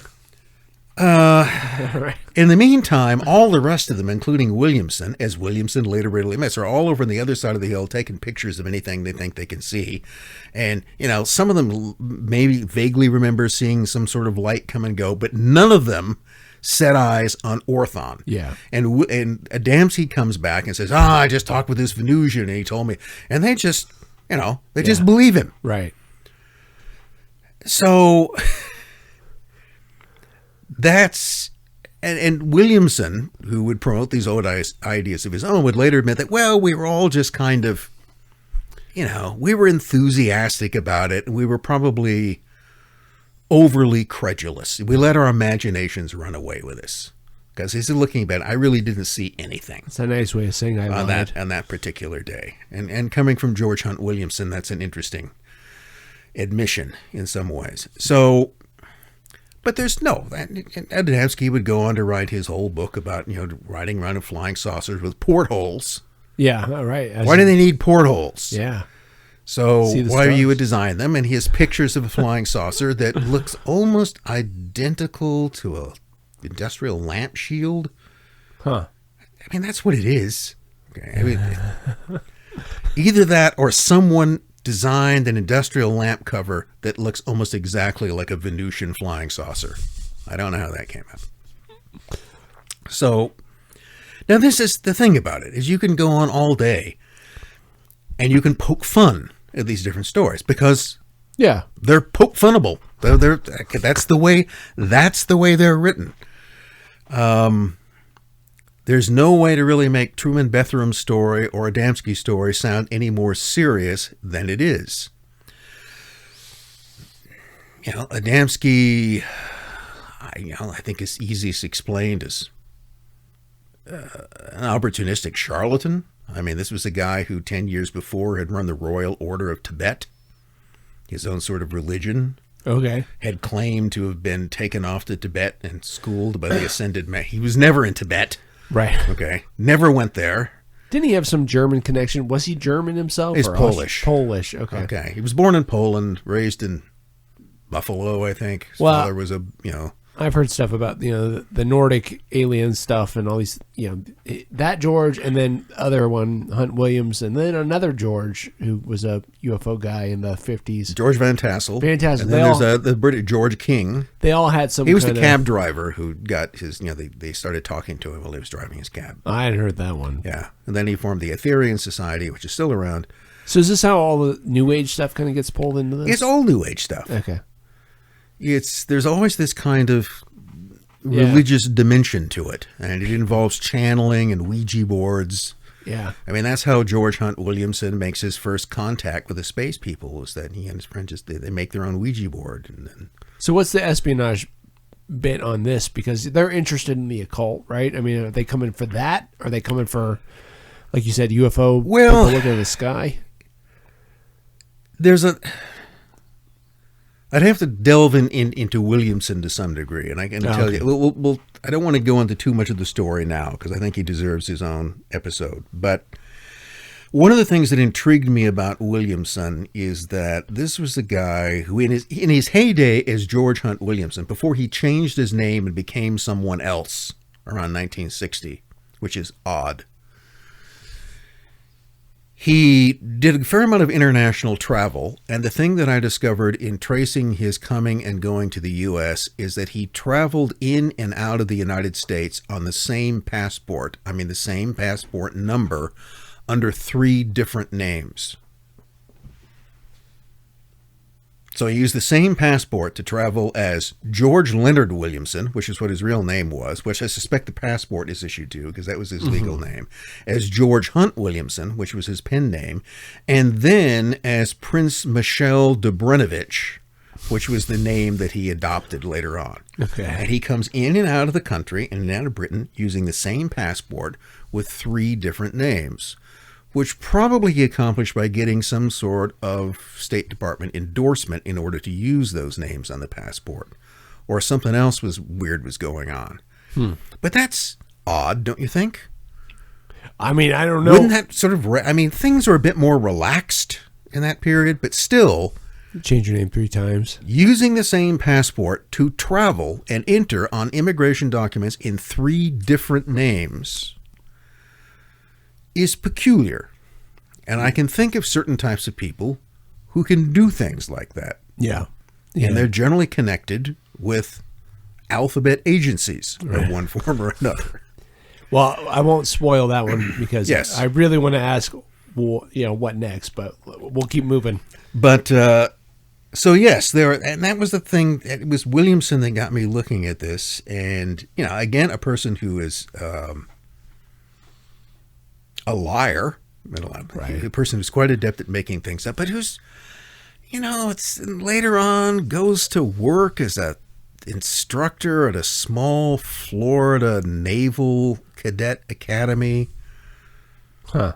Okay. I didn't know there were such things, but there are. It's like, the Sanborn Naval Academy, and then who ends up working in Miami for a public relations firm that in the 1960s also was the public relations firm for anti-Castro exiles. Okay. That's kind of interesting. So, there are a variety of things about Williamson, and we'll save this another episode, that make me suspect that there was Right. That's all. Yeah. That there was some kind of CIA connection between.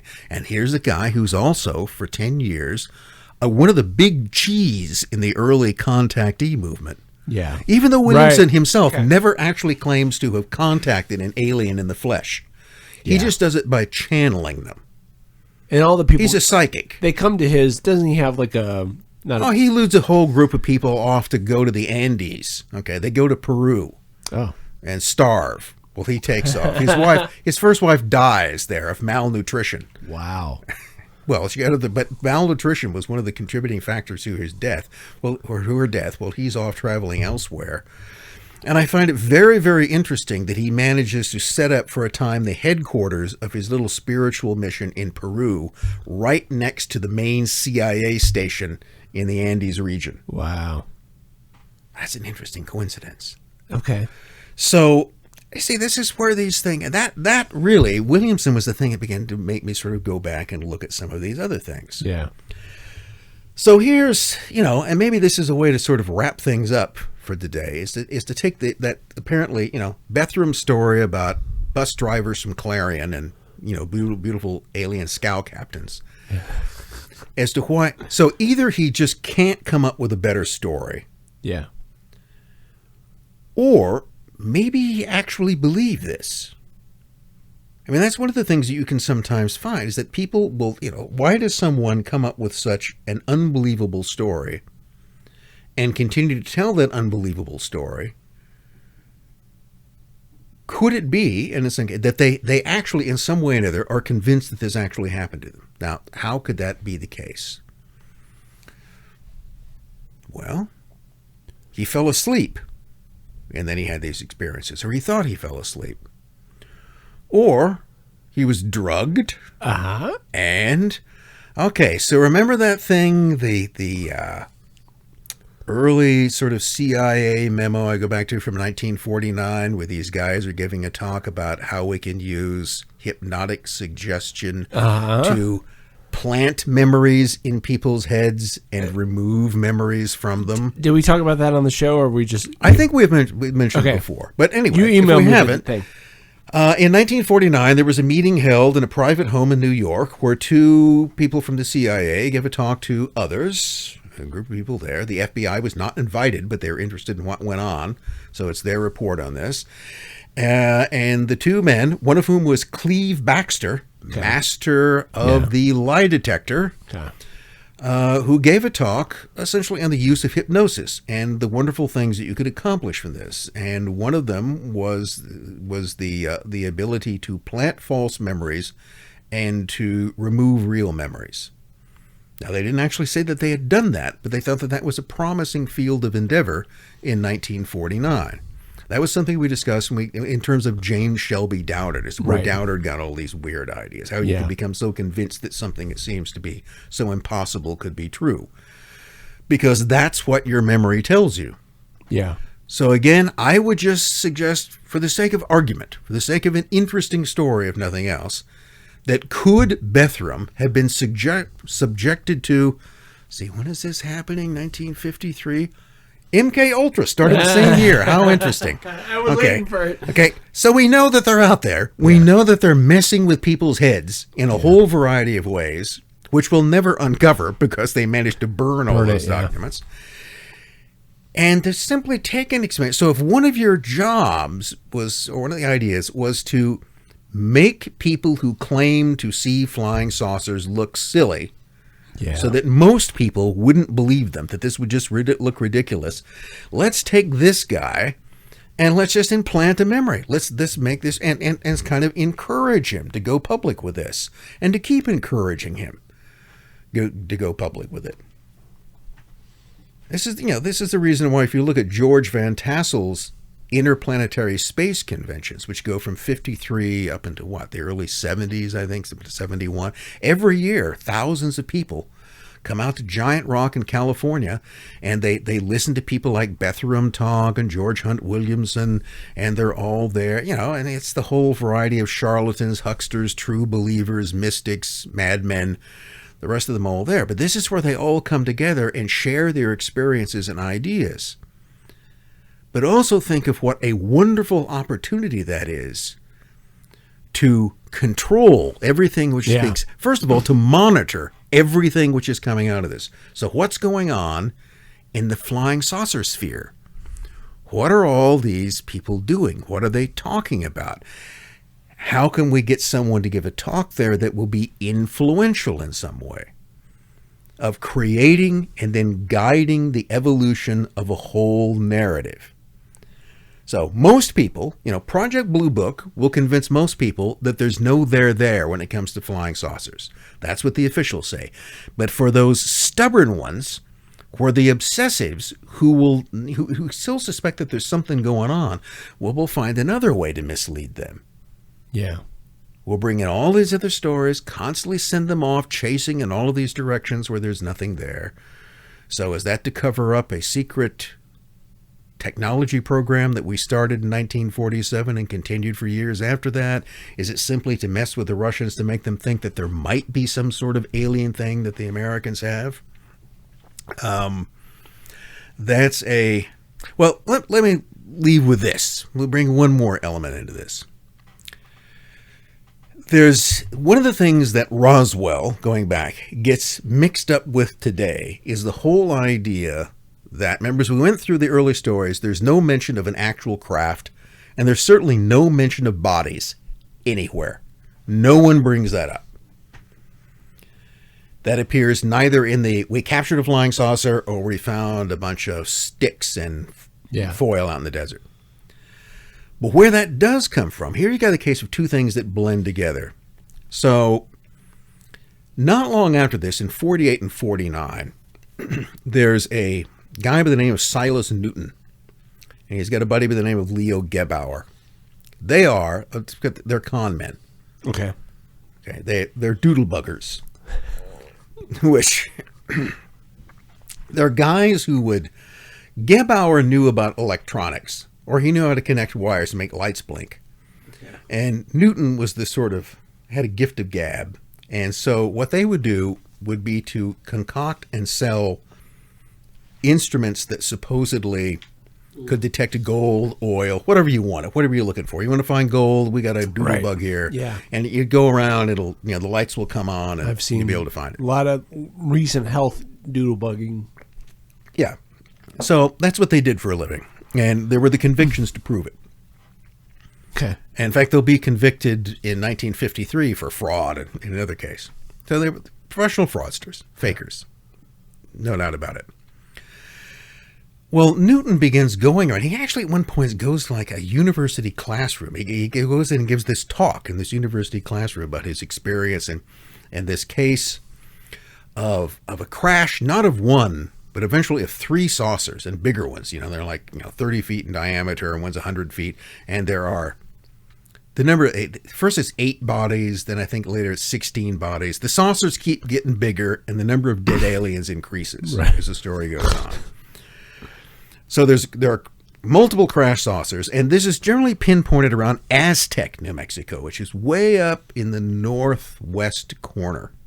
Okay. Very close to Dulce and all of that area that later becomes famous for underground bases. Right. So this crash supposedly happened in 47 or 48. And this is where bodies were recovered. And this is where, so what he and Gebauer went around and did is that they claimed that they had now alien technology. They had space people technology, which was really important for helping you find all kinds of minerals.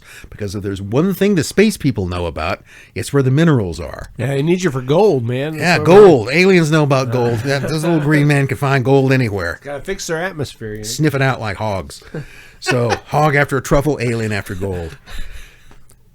So that's what so you got these con men who start spinning this whole story, and then they go to Hollywood, where they have where Newton's center of business is, and he gets a guy named Frank Scully, who's an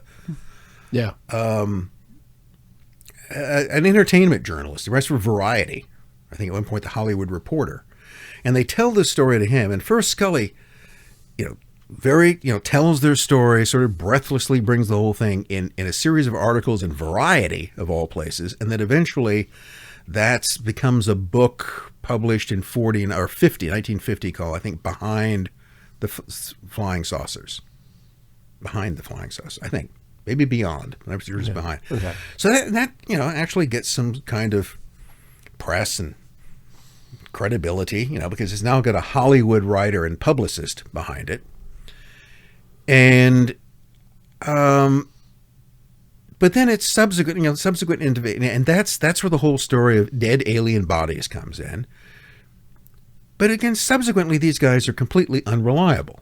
I would emphasize again, they are professional, repeatedly convicted con men who are in the habit of creating frauds. That's all that they do.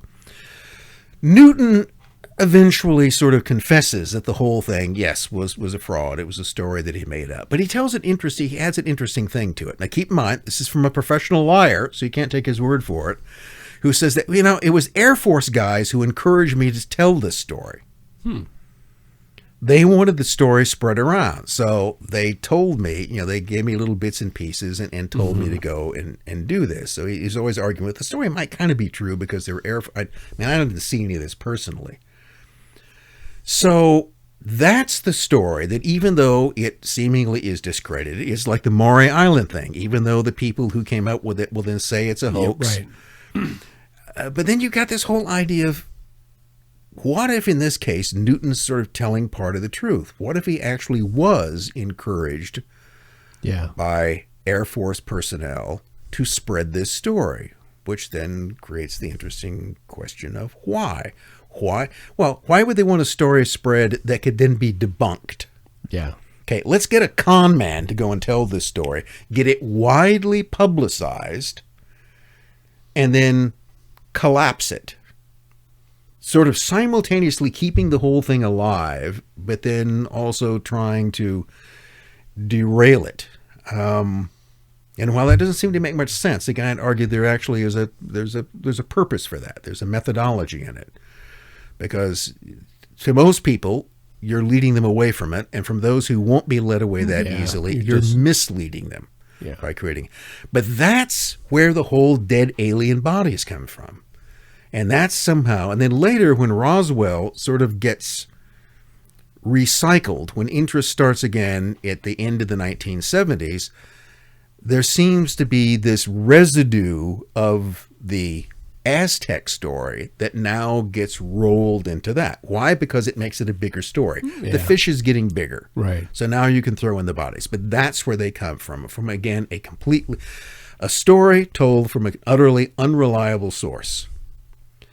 So there were for years, one little last act of bamboozlement here. Hold on. For years, there was an FBI memo that circulated around. Let me find it somewhere. This isn't a memo you've shared before. No, I don't think so. And I'm glad we're doing this. For the record, I have pressed you on UFO stuff, and I don't think you've. You gave me 2 books, but I think this is the most I've heard you talk about it. Well, for something I supposedly don't like to talk about, I sure am talking about it. No, and once you begin into it, it's kind of interesting, but it's just okay. So this is something called the Hottel memo. Okay. And this is from March 22nd, 1950. So this isn't long after the Scully's book had come out, sort of pressing this story. And it's called the Hottel memo because it's to the director of FBI, which is J. Edgar Hoover. That all of these memos that went to the main office went to him. It doesn't mean that he actually received them. Yeah. But Guy Hottel was a special agent in charge in D.C. And the subject is flying saucers, information concerning. So for years, the first paragraph of this, the names of the people involved were redacted. So what you would basically see was that the following information was furnished to blank, blank, blank, blank, blank, by blank, blank, blank, blank, blank. So there was a great deal of speculation as to who this had come from, because what it goes on to say is that an investigator for the Air Forces stated that 3 so-called flying saucers had been recovered in New Mexico. They were described as being circular in shape with raised centers approximately 50 feet in diameter. Each one was occupied by 3 bodies of human shape but only 3 feet tall, dressed in metallic cloth of very fine texture. No bus driver uniforms. Each body was bandaged in a manner similar to the blackout suits used by speed flyers and test pilots. According to the informant, The saucers were found in New Mexico due to the fact that the government had a very high-powered radar set up in that area, and it is believed that the radar interferes with the controlling mechanism of the saucers. No further evaluation was attempted. Now, the Hottel memo, for years, was treated as basically a kind of government admission that this recovery had actually taken place. Okay. Essentially recounting the Silas Newton story, and the timing fits with that as well. So the idea is that once we know who were the source, the transmission of this information will reveal it. Well, this is the unredacted version of it. Came out a few years ago. And what it says is that the following information was furnished to Special Agent R.H. Kurtzman by Carl Howe, Howe, Special Investigator, Sex Squad, Metropolitan Police Department. Huh? Okay. I remember, I thought this was going to be Silas Newton. This was good. Yeah. No, it comes from a Carl Howe, the special investigator of the Metropolitan Police Department here is the D.C. Metropolitan Police Department. Okay. All right. And what's the Sex Squad? That's basically the gay squad. Okay. Okay. Right. You can find out that Howe otherwise was known to be involved in, busting, some Department of Agriculture guy who was found giving somebody a blowjob in a bus station bathroom. So that kind of thing. Yeah. That was what was going on. Like prostitution or something. So, what's going on? It doesn't explain anything. Yeah. Okay. So somehow the Sex Squad investigator for the D.C. Metro Police was, I guess, talking to somebody who was an investigator for the Air Force. I don't know. What did they do? Bust him? And they got the story to get. Yeah, that's what I don't know what was going on like, here. So it doesn't seem like a credible. It's just somebody. Okay, it's a hearsay evidence from someone who was in no position to know. So it doesn't. It just shows it was not the great bombshell that it was. It's just a story sort of passed on, and this is the Silas Newton story. Yeah, with little numbers changed around one way or the other. Well, it seems like if it is an orchestrated intelligence, kind of psyop, maybe that shows that the story's making the rounds. It's doing what it's supposed to do. It's right. It's achieved. Well, that's one of the things you do. Release a story and see where it goes. Yeah. Just kind of put it out there, even if it's a kind of a crazy story. And then you can kind of trace the transmission of it, because you should be able to kind of back engineer that and figure out who told who. Yeah. How is this information going in some way? Your contact tracing. That's what I assume. Yes. So it's, again, I conclude by saying this. This isn't to argue that the entire UFO phenomenon is based around this, but this is certainly part of it. Yeah. And it's another case of where you're entering into a realm where, well, people are seeing things they don't understand. Some people are just making stuff up for their own particular reasons. But in other cases, people are being deliberately manipulated to believe things for purposes which, as always, aren't entirely clear, which is what makes it strange.